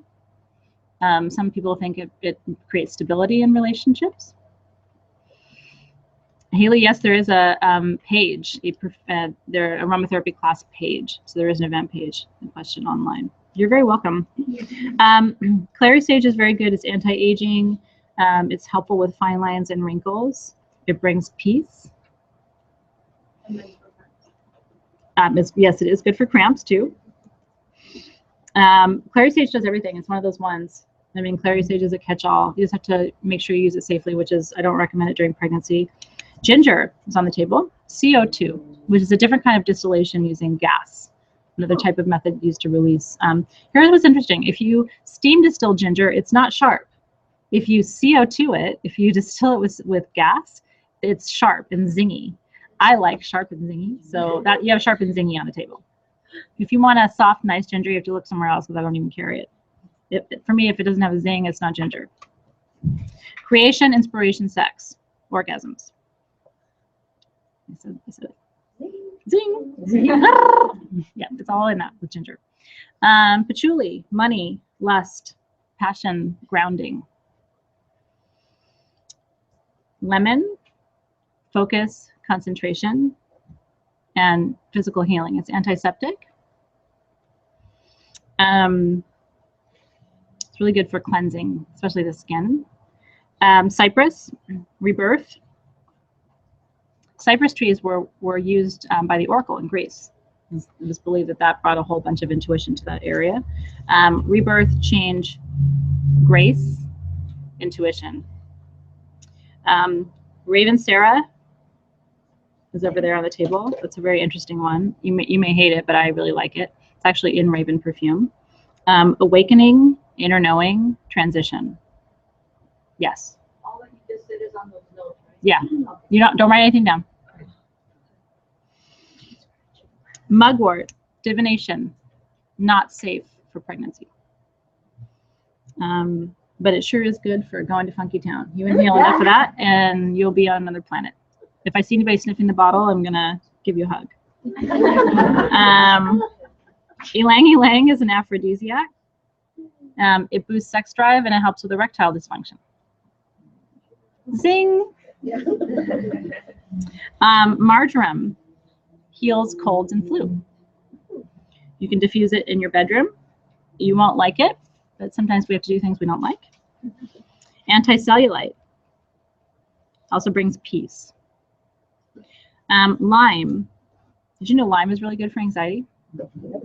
If you want a beautiful anti-anxiety blend, lavender and lime, you will love the way it smells. It will soothe you every time. It will clear your sinuses, because lime does that. It brings calmness. Marjoram is also for dream recall. So it'll get that cellulite off, and it will clear up your acne, and it will help you remember your dreams. What more do you want? Lime is so good. And real lime essential oil is either very clear or very green. And it depends on the distillation process. Isn't that interesting?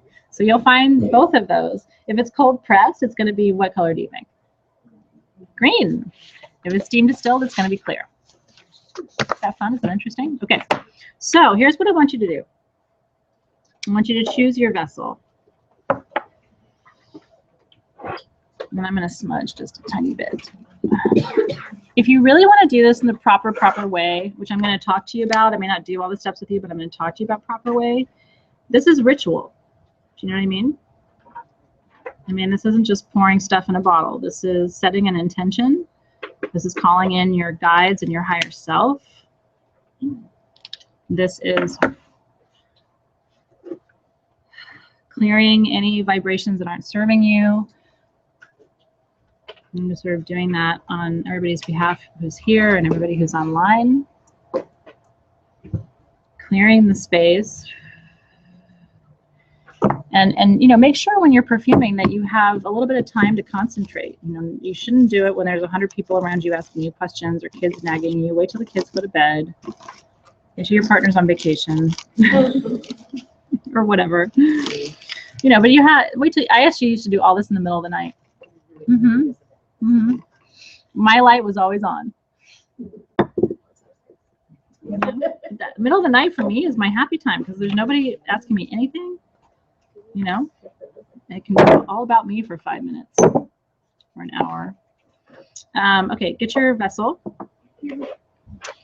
And I usually will pray over the vessel. So if you'd like to do what I do, I usually will put my hands over the container that I'm using. And I set an intention that what comes into this bottle will be used by me or whoever receives it for the highest good of that person, whether that's me or someone else. And if you're doing this for you, to say, I create this in alignment with my highest good. And I ask that what I create in this bottle serve me in the way that I intend. And if you're, think about your intention for the perfume. It's a love perfume. Set the intention. I set the intention that this will be a love potion for me. This will be a love perfume. This will attract love. This will create love. This will facilitate love.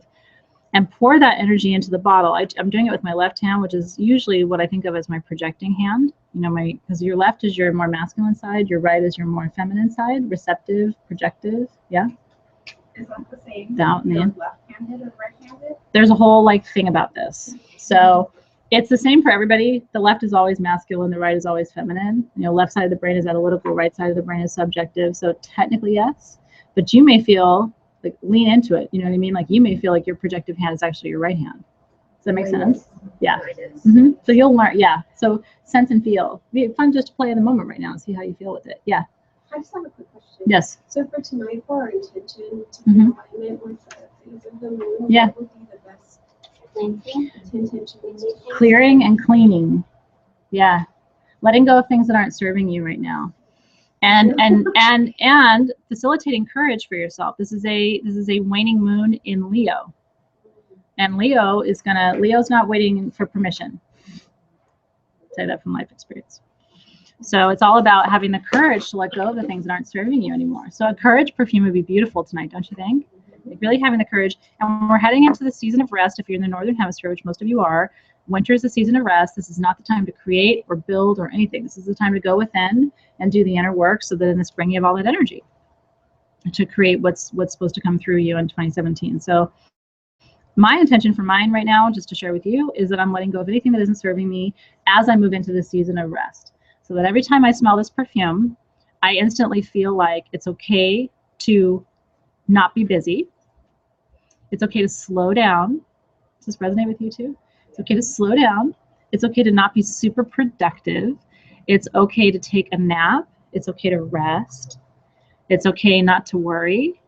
It's okay not to have anxiety. Really think about that right now. What's it okay for you to release? Or what's it okay for you to experience right now? Giving yourself permission. Maybe you could call it permission. It's kind of beautiful, right? Yeah, so there's a question about the other oils that we're working with tonight. And so those of you who are online, I'm going to gift them to you, just a couple. We might do 2 or 3 per person when you place a future order so that you get to play too, because it's unfair for us to play with things you don't have. Pamela says, 1 kid asleep on the sofa and others going to bed too. Late night magic for mama. I love that. I love it. Yes. And Haley's talking about time for courage. Time is a good oil for courage, in fact. And again, time is also a middle note, invoking that heart essence, right? So for me, the rosewood and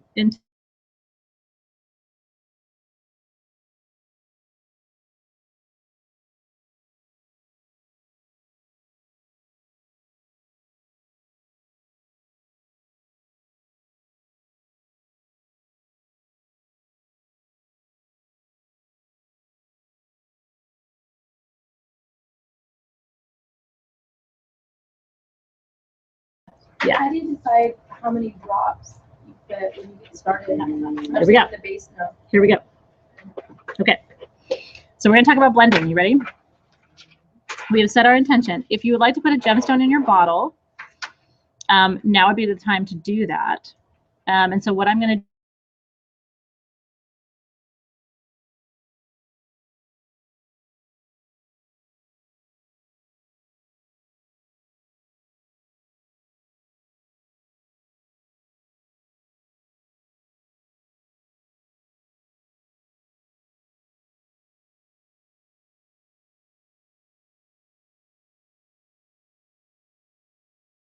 set your intention. Okay. Then I start with bottom notes. So for me, and I'm going to use both my cedar and my rosewood tonight.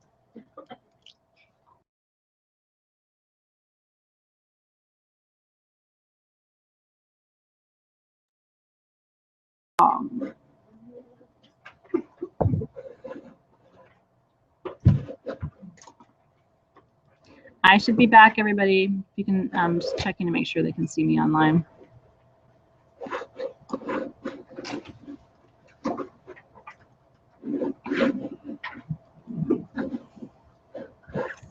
Okay, good. I'm back with them.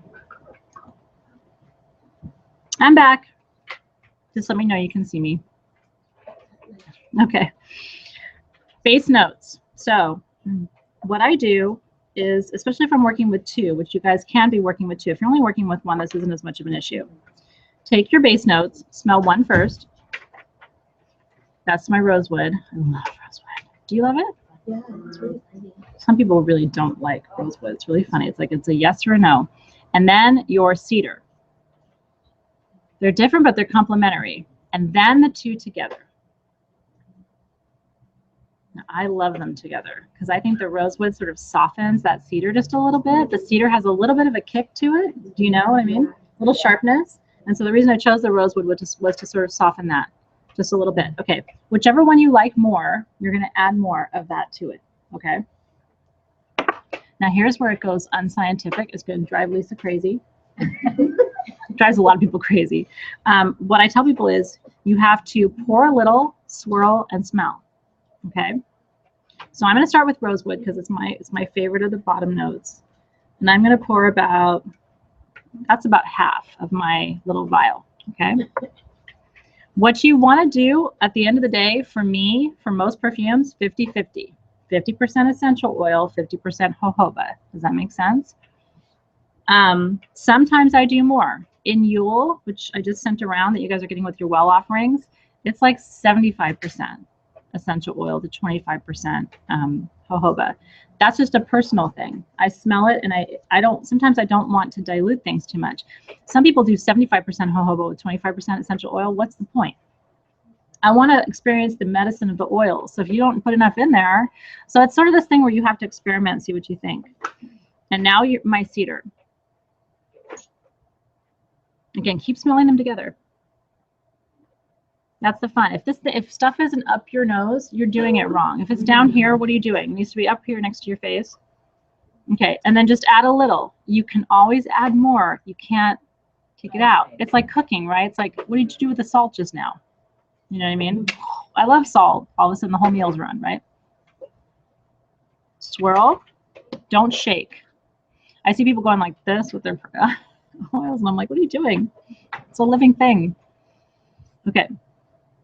A little bit more. I can take a little bit more. I don't want to smell cedar right away for me personally, but I want the energy and the essence there. And how do you know when it's right? When you like it. Your perfume's going to smell different than mine. By the way, I tend to take a lot of my jewelry off when I'm wearing.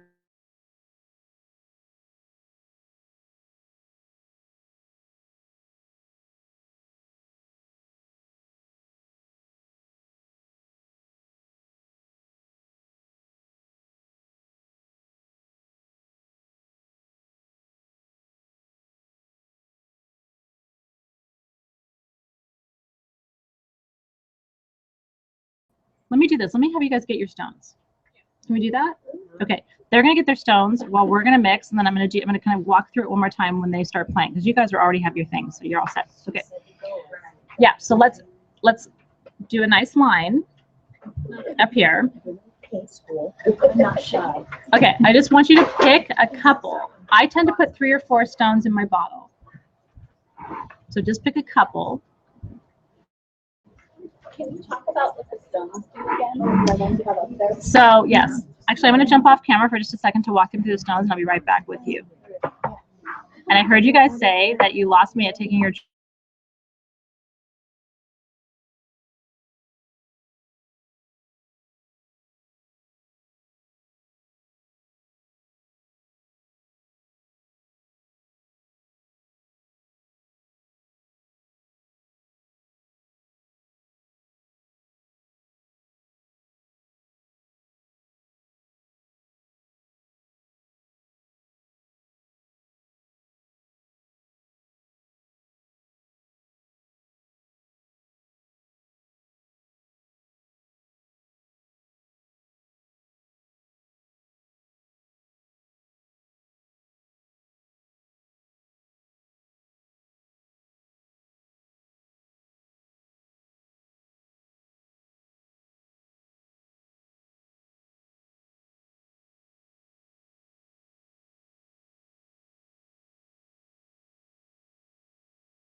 Okay, I'm back on with you. Hopefully you can see me. I was helping them with stones. I'm going to talk to you about stones for just a second too, though, okay? Can you guys see me okay? Give me a yes if you can see me all right. Okay, good. Citrine, prosperity, money.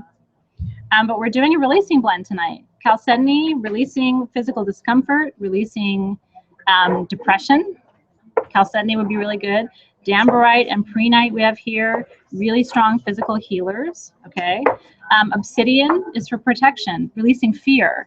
Are you releasing fear?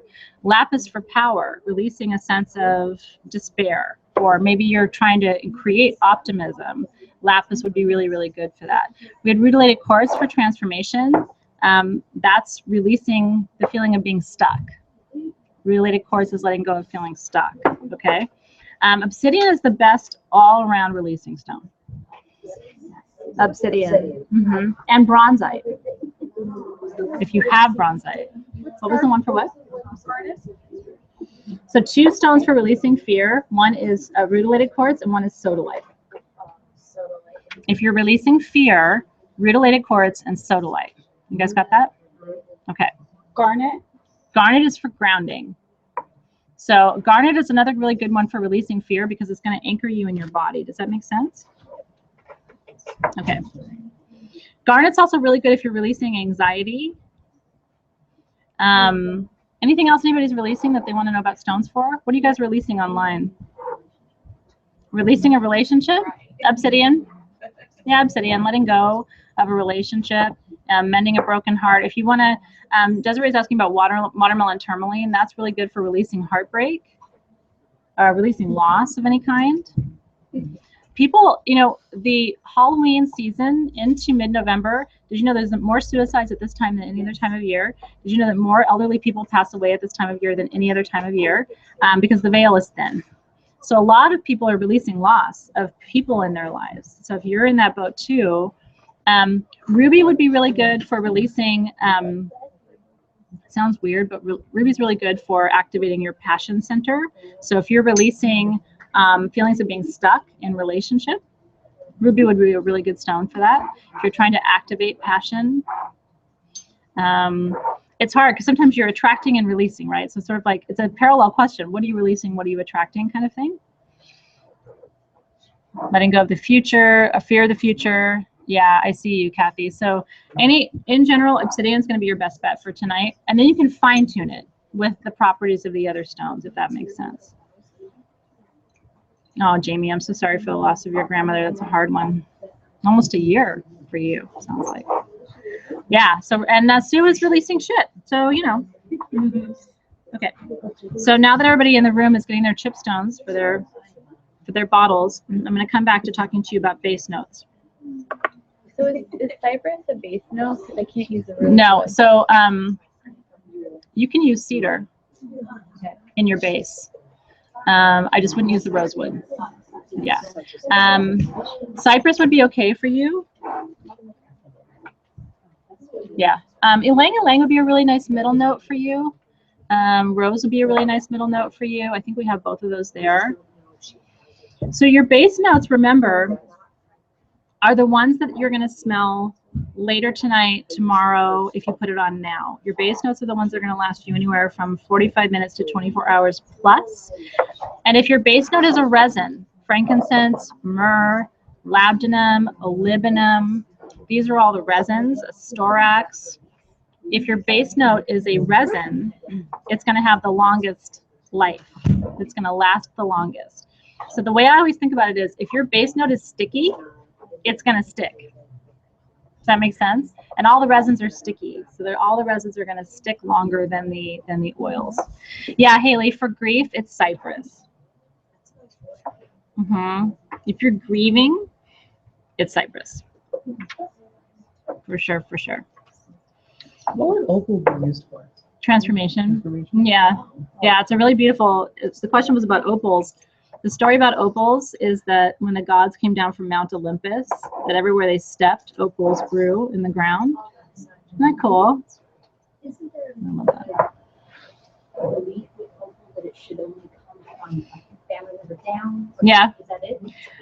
You know, that for me is a wives' tale. That you should only be gifted, and it should only come from, I've heard, like, only from a female family member, and only from a this, and only from a that. Not from a male, right? Not from a male. There's all these rules. I've never heard of anybody, but I'm knock on wood, actually having bad luck around those things. And I'm one of those people who has to buy her own gemstones. I don't really have people who gift them to me, so I'd be out of luck. If I was waiting for somebody to give me an opal, I'd be waiting a very long time. But you know, self-gifts are the best gifts. You always know what you want. You always get what you want. Okay. Base notes. So you're going to swirl and smell. Swirl and smell.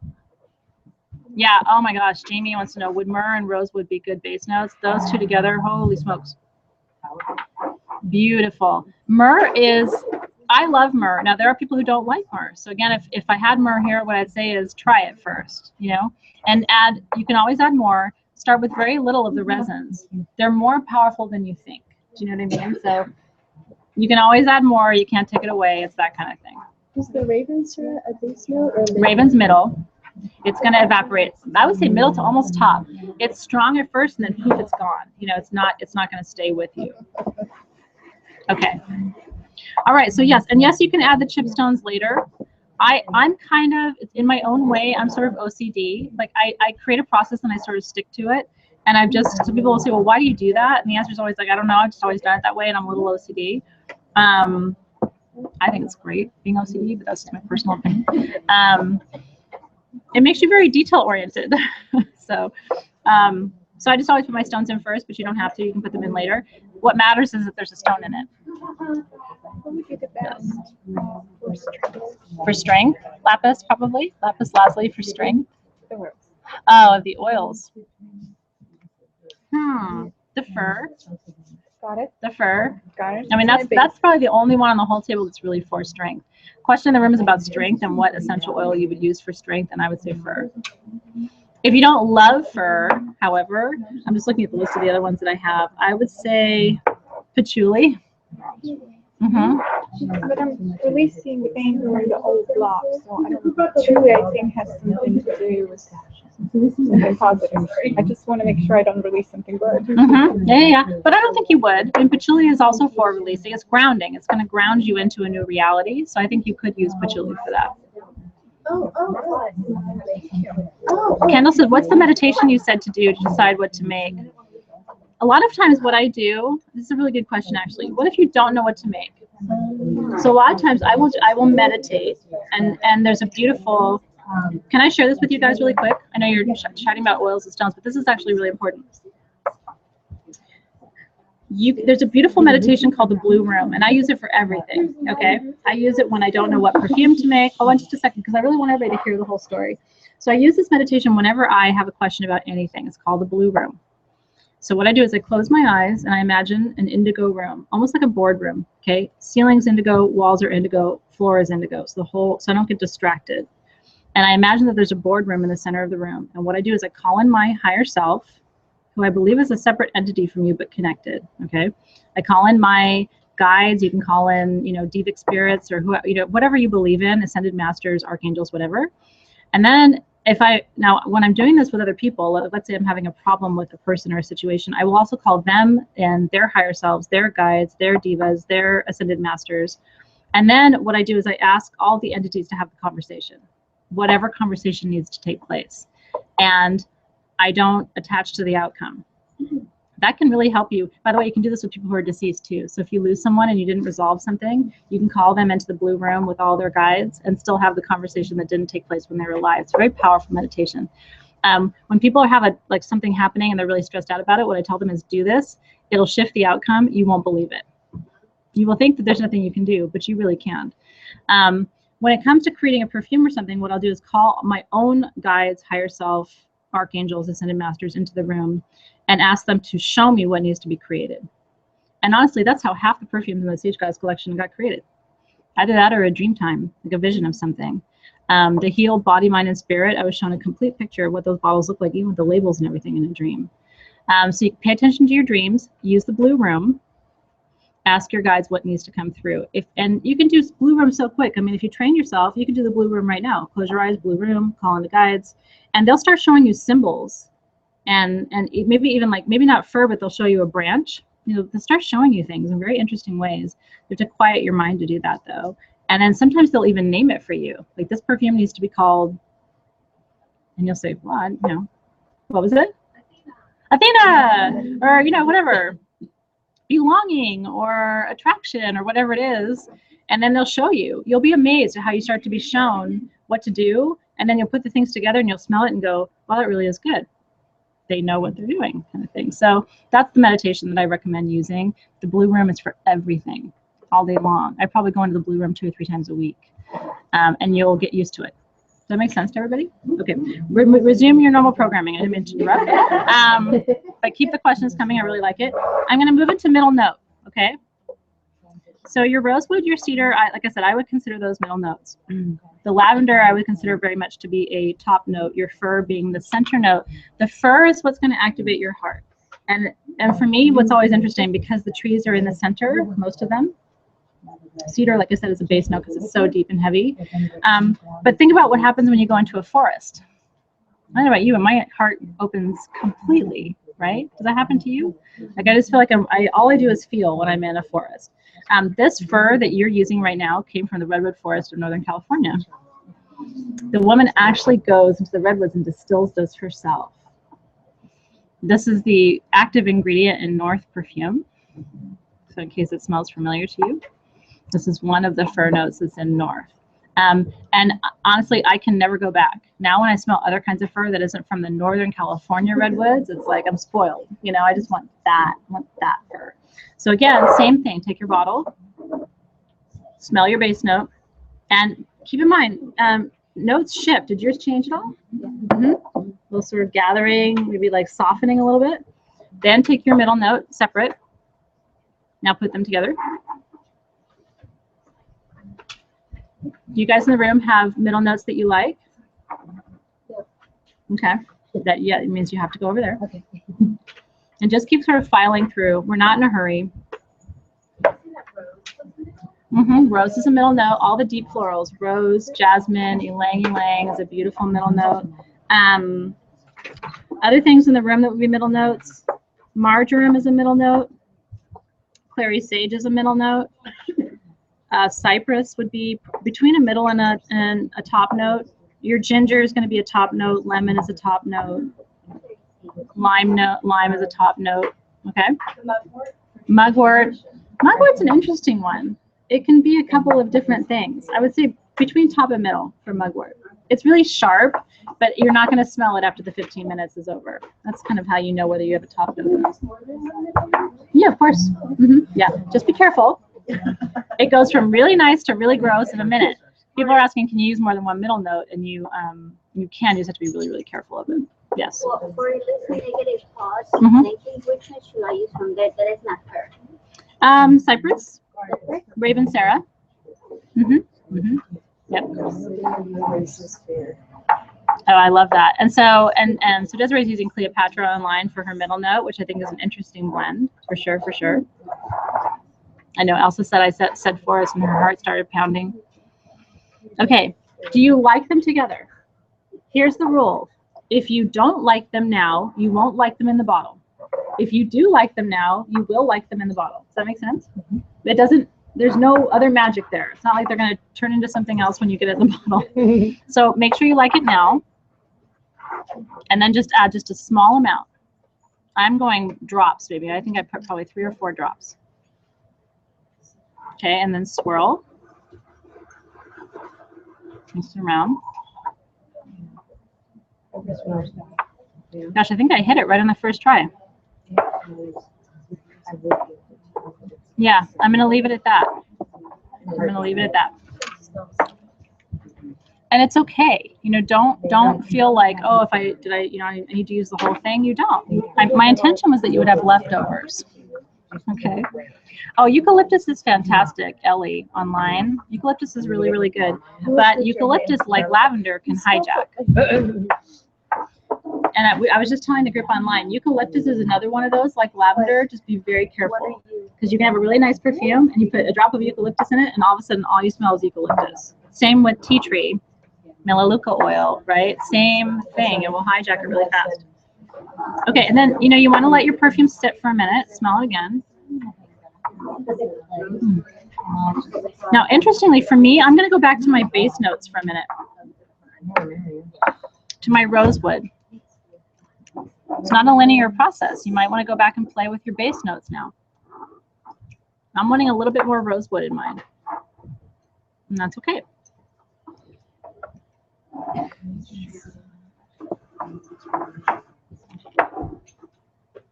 Yeah, I like that much better. It just needed, the fur can be a little sharp, and the base notes are going to drop it down. So anytime if your perfume starts to smell sharp, sharp, sharp, back to base notes. That's why I love working base up as opposed to top down. Does that make sense? Because you can always deepen it. It's really hard to work the other way, at least for me. How are you liking it so far? Wonderful. Yeah, are you guys finding things that you like? If you haven't gotten over there yet, and try to move through, I don't want to rush you guys, but I want to make sure everybody has a chance to get their stones and also to try their different oils that they're blending. Okay. What's interesting to me is I have fir, cedar, and rosewood that I'm working with right now. But there's almost a citrus. It's interesting. Fir can go a little citrusy. And so you'll find, I'm glad you guys are having fun. You'll find that they'll take on attributes. I mean, really, there's almost like an orange, kind of lemony. But that's what that is the rosewood acting on the fir. So here are like really two woods really that you're working with. It's amazing how they can, from just connecting with each other, they can surface something that's totally different. It's always good to have coffee with you too. Yes, we should have coffee beans. I know. It's a good call. Yeah. What was that? I was just going to say, is there coffee? Yeah, we should. Hey, Jason. Oh. Yeah. Ooh. Wow. What is that, Elizabeth? Well, you know what you're mixing. What were you doing? What were you doing over there? My version of you. Yeah. My intention was to Yeah, but what did you mix on the table? Do you know? I used your old. Elizabeth just made something really, really good. What was it? I used your old blossom oil. Okay. And then I used my own cedar Christmas tree. And then I used a little bit of cinnamon. Yeah. And then I used she made something crazy good. Crazy You'd good. want it if you were standing here in the room. You would want it. Angie asked online, what would happen if you put a chip of your black storax in the EO blend? Probably nothing. Clary sage. Ooh, clary sage. Clary sage, yeah. Probably nothing. You can experiment with putting your resins in. I mean, it's a resin, so you're not going to hurt it. If you boil black storax, you're going to get an oil at the end of the day.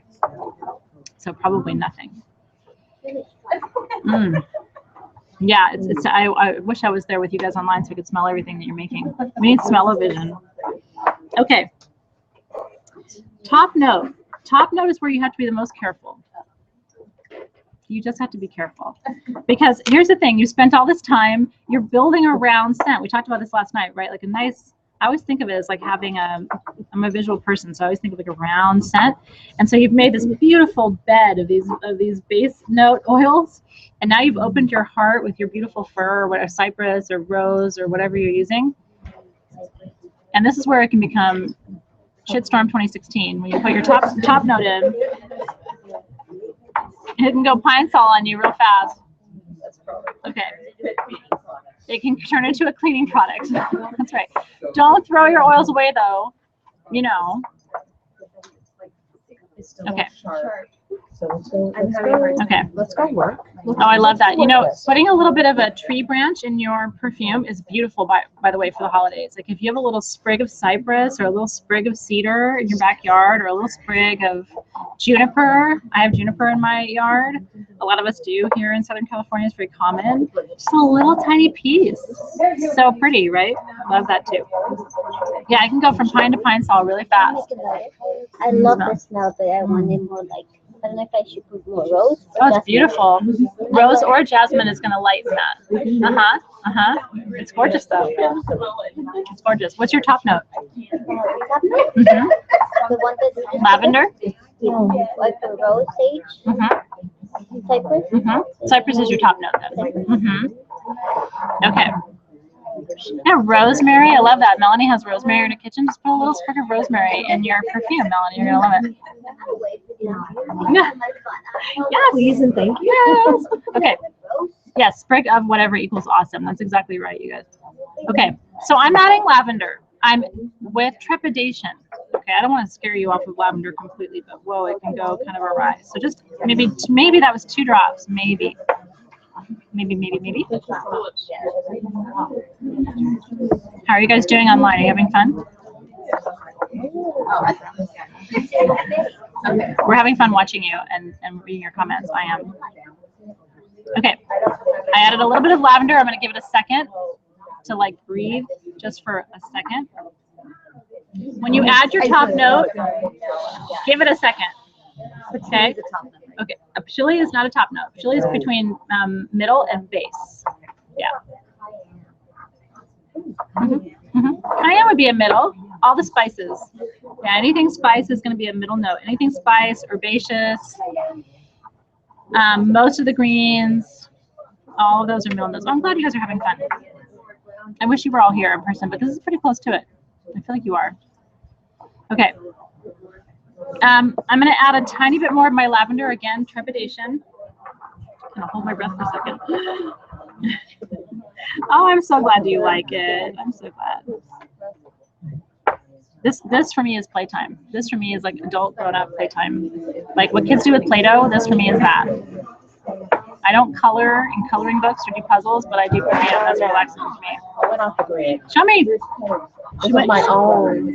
She went off the grid, she says. Girl, what is that? Are you kidding me right now? Grapefruit, jasmine, rose, and citrus. This is absolutely stunning. I told you. Can I try it? Yes, of course. If you guys were here, you would be attacking this poor woman right now. one of the most beautiful scents I think I've ever smelled. Do you want her recipe? So much coming from you. It's true. I'm intoxicated. Okay. Tell me yeah, come on over. She's going to tell you her recipe for this magic right now. So the bottom note is cedarwood. Bottom is cedar. The middle is rose and jasmine. And my top note is grapefruit. I brought my own. She brought her own. She's playing, and that is magic. You heard it here. No, it's crazy. But listen, this is what's really cool. And honestly, you smell things like this, and SG perfumes hopefully too have the same effect on you, where you're like, who wants a spray whatever from wherever? That's Mother Nature. So her bottom note was cedar, her middle notes are floral, rose and jasmine, top note grapefruit. Your fruits are always your top notes because they're spiky and they're sharp. That is absolute magic. Get out of town. Okay. Valerie dumped her lavender all over herself. Guess what? You probably have no fungus now. Not that you had fungus, but if you did, it's all gone. Yes. Yes. I need you to smell this first. It's a little sharp. It's sharp. I can't. Go back to base notes. Yeah, go back to base notes. I put clary in. Clary, patchouli would tamp that down a little bit. So Go back to cedar and rosewood. try it with this one. It has like half a bottle of That's your rosewood. nonsense. This was very good. Yeah, this could work well with it. Yeah. That's what I was Yeah. thinking. Okay. Yeah. Yeah. Awesome. Yep. Sweet, thank you. Let me smell. Wrong night to get really cold now. Yes, grapefruit was the top note in her magic blend. Grapefruit. And you know what? There's different kinds. There's pink, which is sweeter, and then there's yellow, which is sour and sharp. So if you have your choice of grapefruit essential oils, I always go with pink just because I like a little bit sweeter. I love it. Do you like it? Yeah, I do. It's very light. It will dry down really nicely on you though. You could add more floral to it if you wanted to. That's the only thing I would say with the door. Rose, jasmine could be really nice here. I think we have jasmine on the table. You might try it. Hold the two up next to each other and try before you add it. Did you? Yeah, a little bit. The bottom notes are masking your middle notes, which happens sometimes. Okay. No, patchouli, so thank you, Zenzone, for that question. So patchouli is not a top note. In fact, patchouli really for me is a base note or a bottom note. It's grounding. It's the longest lasting. If you think about patchouli like on your clothes and your skin and everything, it doesn't like it never goes away. So that would be for me would be a middle to bottom note. Yeah. Where do you buy empty perfume bottles? You know where my favorite place to get empty perfume bottles is antique stores. Might sound crazy, but you always find the most beautiful ones at antique stores. We have little apothecary bottles at SG that like these little ones that we sell. But honestly, my favorite perfume bottles are from antique stores. I don't know what you guys think about that, but I love it. How are you doing? Do you like it? Yeah. Missing something. That's better. Tell me. Yeah, what are your notes? Lemon, lots of rose, a little bit of jasmine, cedar, and rosemary. Honest to goodness, I think this is pure beauty. I mean, so then it's a question you have to ask yourself: do you tinker? And so sometimes what I'll do is if I really love something and I'm not sure, I'll pour a little tiny bit off into a separate container and add. That way you don't ruin the whole batch. Did you guys hear that online? Did you guys hear that in the room? This is important too.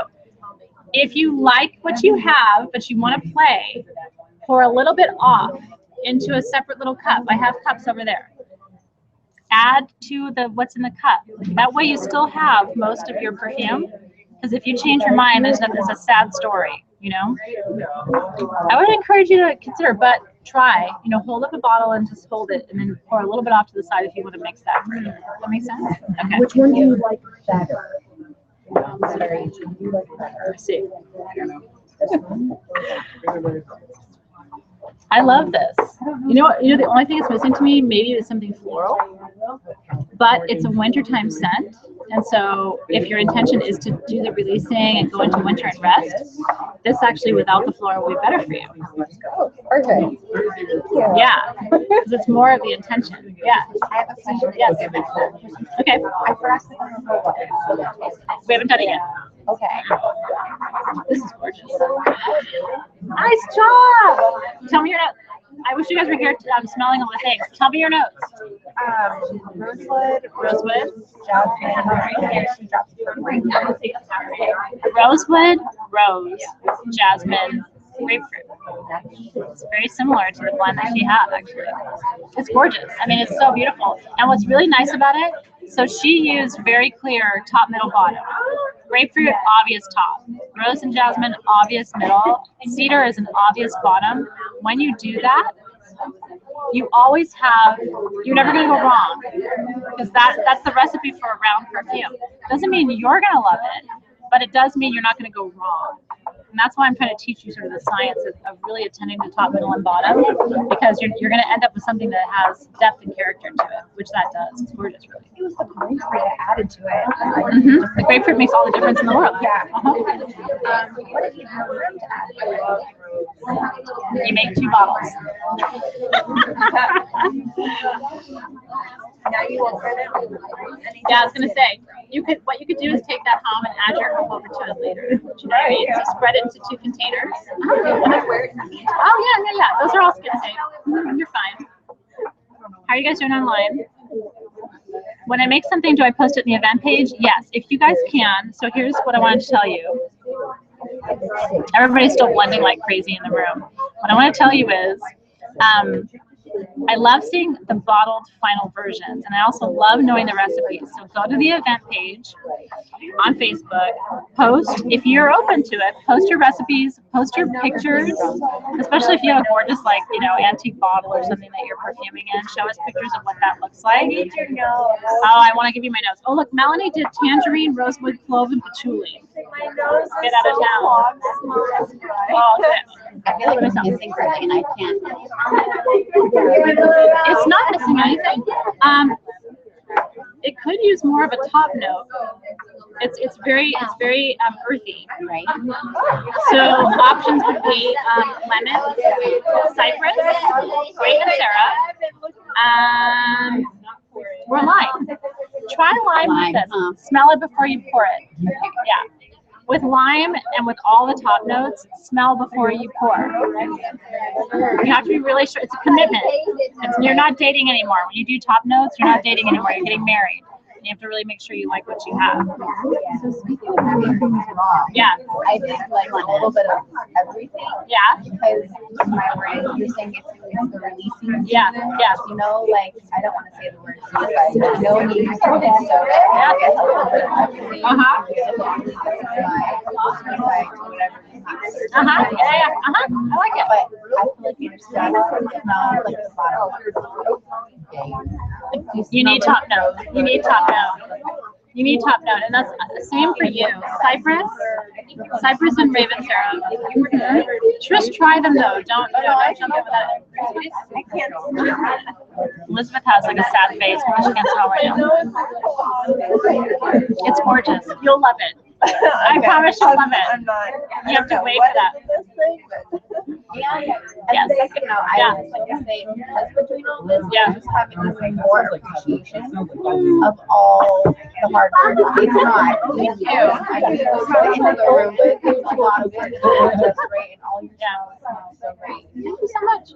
That made my night. It's a very sweet compliment, by the way. I try to rotate between in person and online. Very sweet compliment about talking about the process, and I think it's really important for you guys to think about that too. Is like making sure that you do all the steps of the process. I'm going to walk you through in just a second how to close this, which is how to seal your intention with the perfume, and just a few kind of final notes because I know we're at 8:20 and I'm going to probably log you guys off in about 10 minutes. If you have any questions though, now is the right time to ask. I'm going to take a question from in the room, but just be sure to know I'm with you in the feed and I can see what you're asking about. So, yeah. Because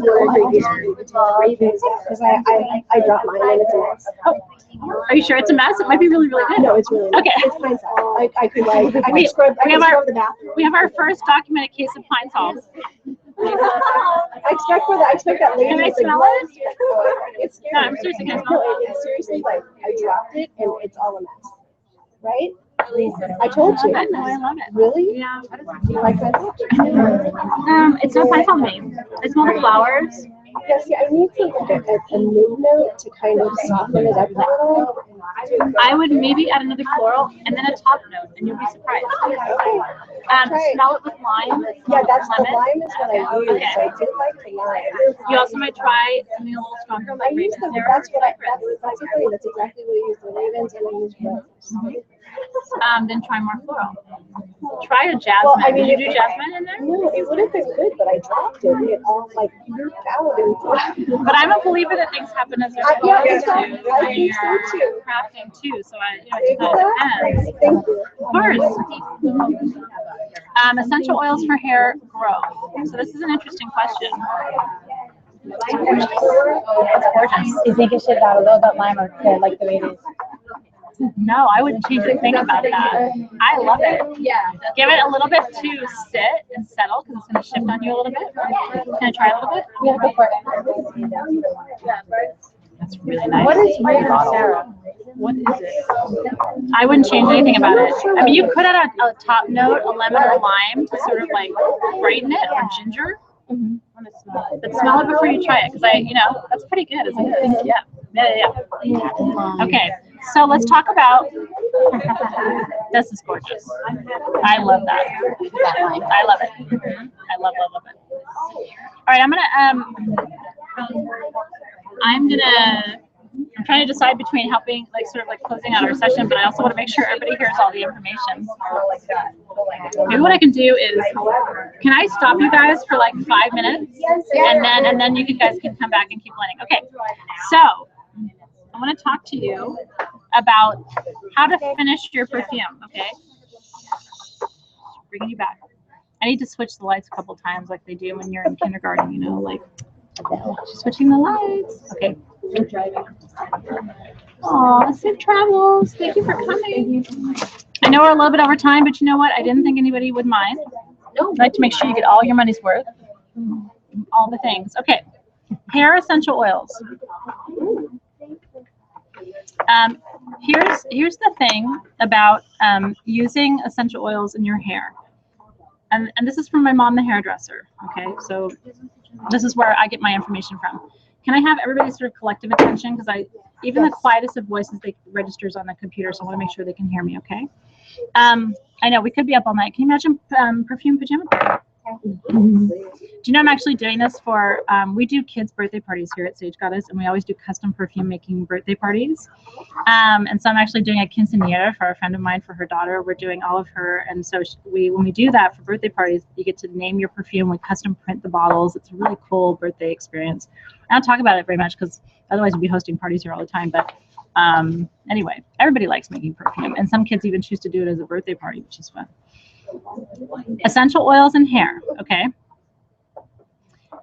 There aren't really essential oils that are going to promote hair growth from the top of your head. Now, there are essential oils that are invigorating for your hair. Like peppermint is very invigorating. Eucalyptus is very invigorating. What you really want to focus on for hair growth with essential oils is lubricating your hair so it doesn't break. Okay, a lot of times when you feel like you're losing your hair, and there's hair loss and there's hair loss, okay, but a lot of times when you feel like you're losing your hair, what's really happening is it's breaking, and it can break right at the scalp. So it may look like you're having hair loss or pattern loss, but really what's happening is your hair is breaking.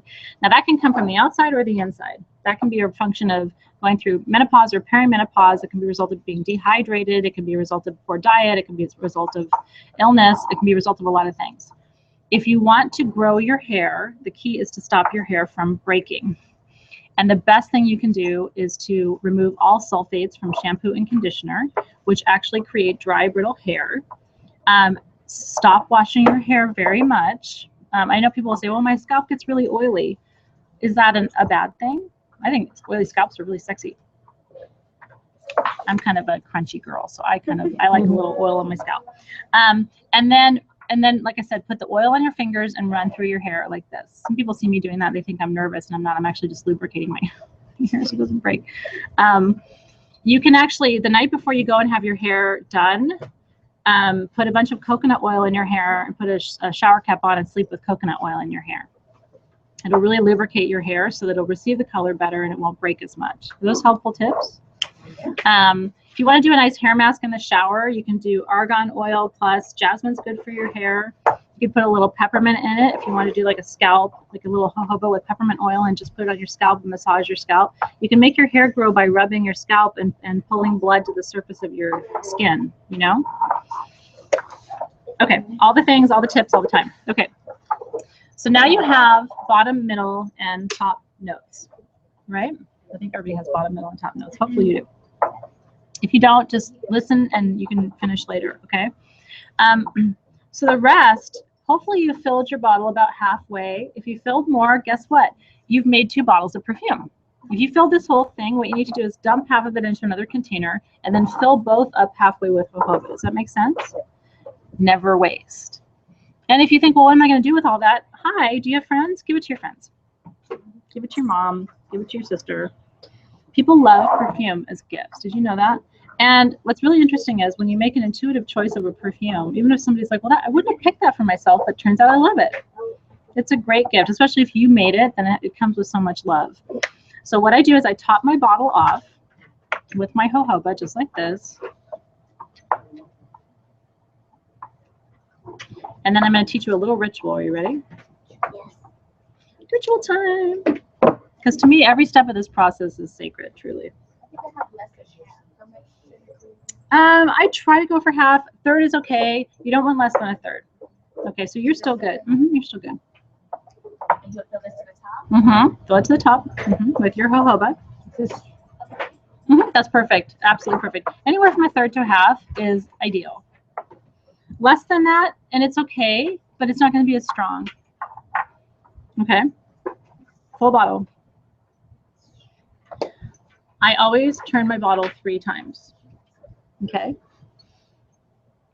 And that's because this is my little ritual. Because I'm calling in the energy of everything I experienced up to today. So this is for the past. Every time. I made Yule perfume here. I made a gallon of it for all the well offerings. Same thing. To the past. Second time to the present. And as I do that, I'm giving thanks. I'm calling in energies. And I like to look at my perfume because it does this dance. Watch your oils blend. I mean, it really is. It's beautiful. It's really beautiful to watch. And then the last one is the one I take the most seriously because this is the future that I will experience with this perfume. And this is where I really visualize my intention, my emotions, everything going into the mix of these oils to the future. May I be blessed with everything that the intention of this perfume holds. And really sit there for a second, rest, rejuvenation, call it in. You can imagine the words actually going into the bottle, however you visualize. And that's it. Now, if you put your stones in the bottle before that, it helps mix the oils together. So that's like, it's nice to have the oils in it or the stones for the metaphysical properties. They're also really great agitators, right, of the oils. So it really helps with the mixing process. Okay, and then what I do is I sort of pray over my oil one last time.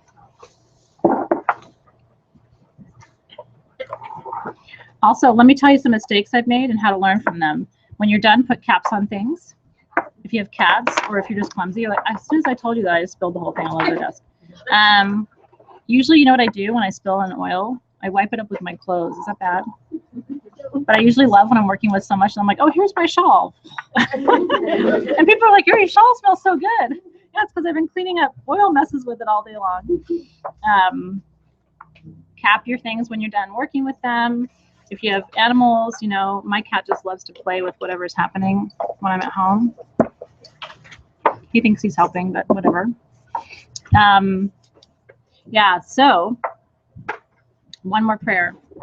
And again, it's just setting the intention. So now that this creation is complete, I like to give thanks to the plant spirits. I always like to give thanks. I believe in giving thanks, and I believe in leaving offerings. So when you harvest herbs, I always leave an offering, and then I give thanks to the plant spirits who gifted themselves for this to be created. Think about the journey. I mean, just seeing those bottles there on that table, I know it sounds weird, is a literal physical miracle. The amount of countries, and we were talking about Jordan and Egypt and Morocco, South America, There's some oils from the United States there, redwood forest, Northern California, right? Like, what is the journey that all those plants took to come to you? How old are some of those trees? Like, what wisdom do they have to share with you? So just thanking the plant spirits gives me goosebumps a little bit. Thanking the plant spirits for gifting this tool to me, asking them to teach me. I think they're teachers. It may sound crazy, but I think the gemstones and the plant teachers are all really wise spirits who have much to teach us and help me to remember each time I use this perfume that my intention with it is to rest and to let go of all of the energy of the creative system or season, to really surrender to the medicine of the season of rest. Amen, aho, so it is. One person said AAS.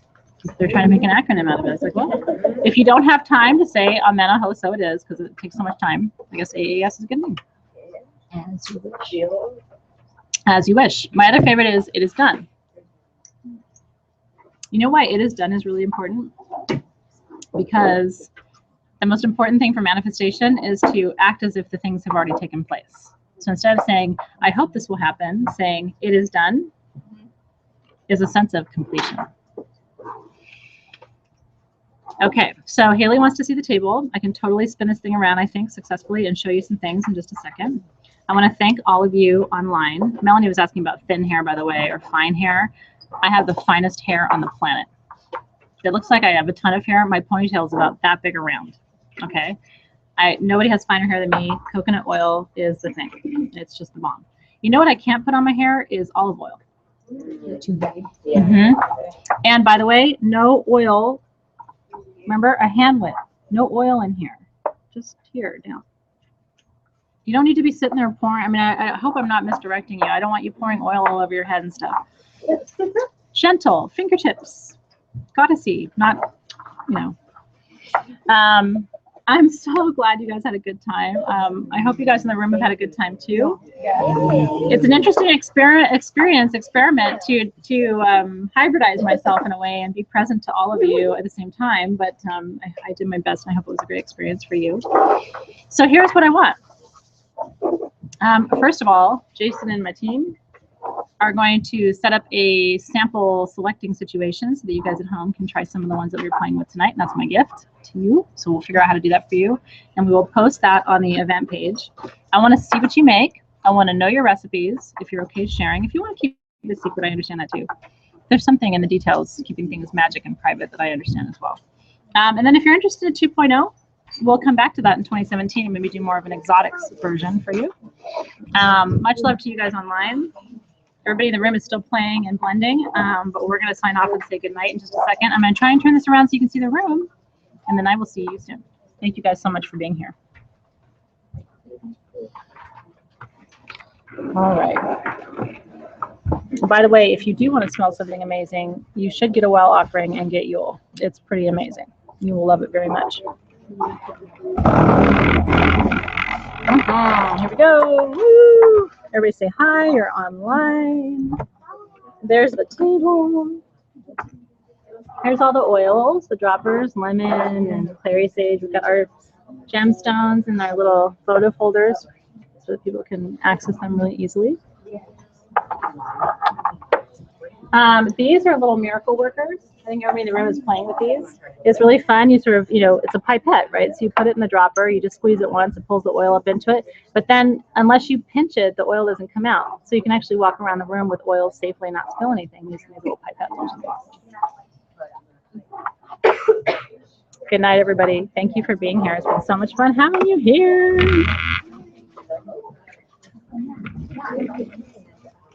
Yes, and by the way, so just to answer the question before I sign off, festive. Code festive. It's expiring tonight at midnight. So this is your chance to get your discount plus the free perfume and everything with the well offering. Good night, you guys. So much love to you. It's great being with you tonight. I'll see you soon.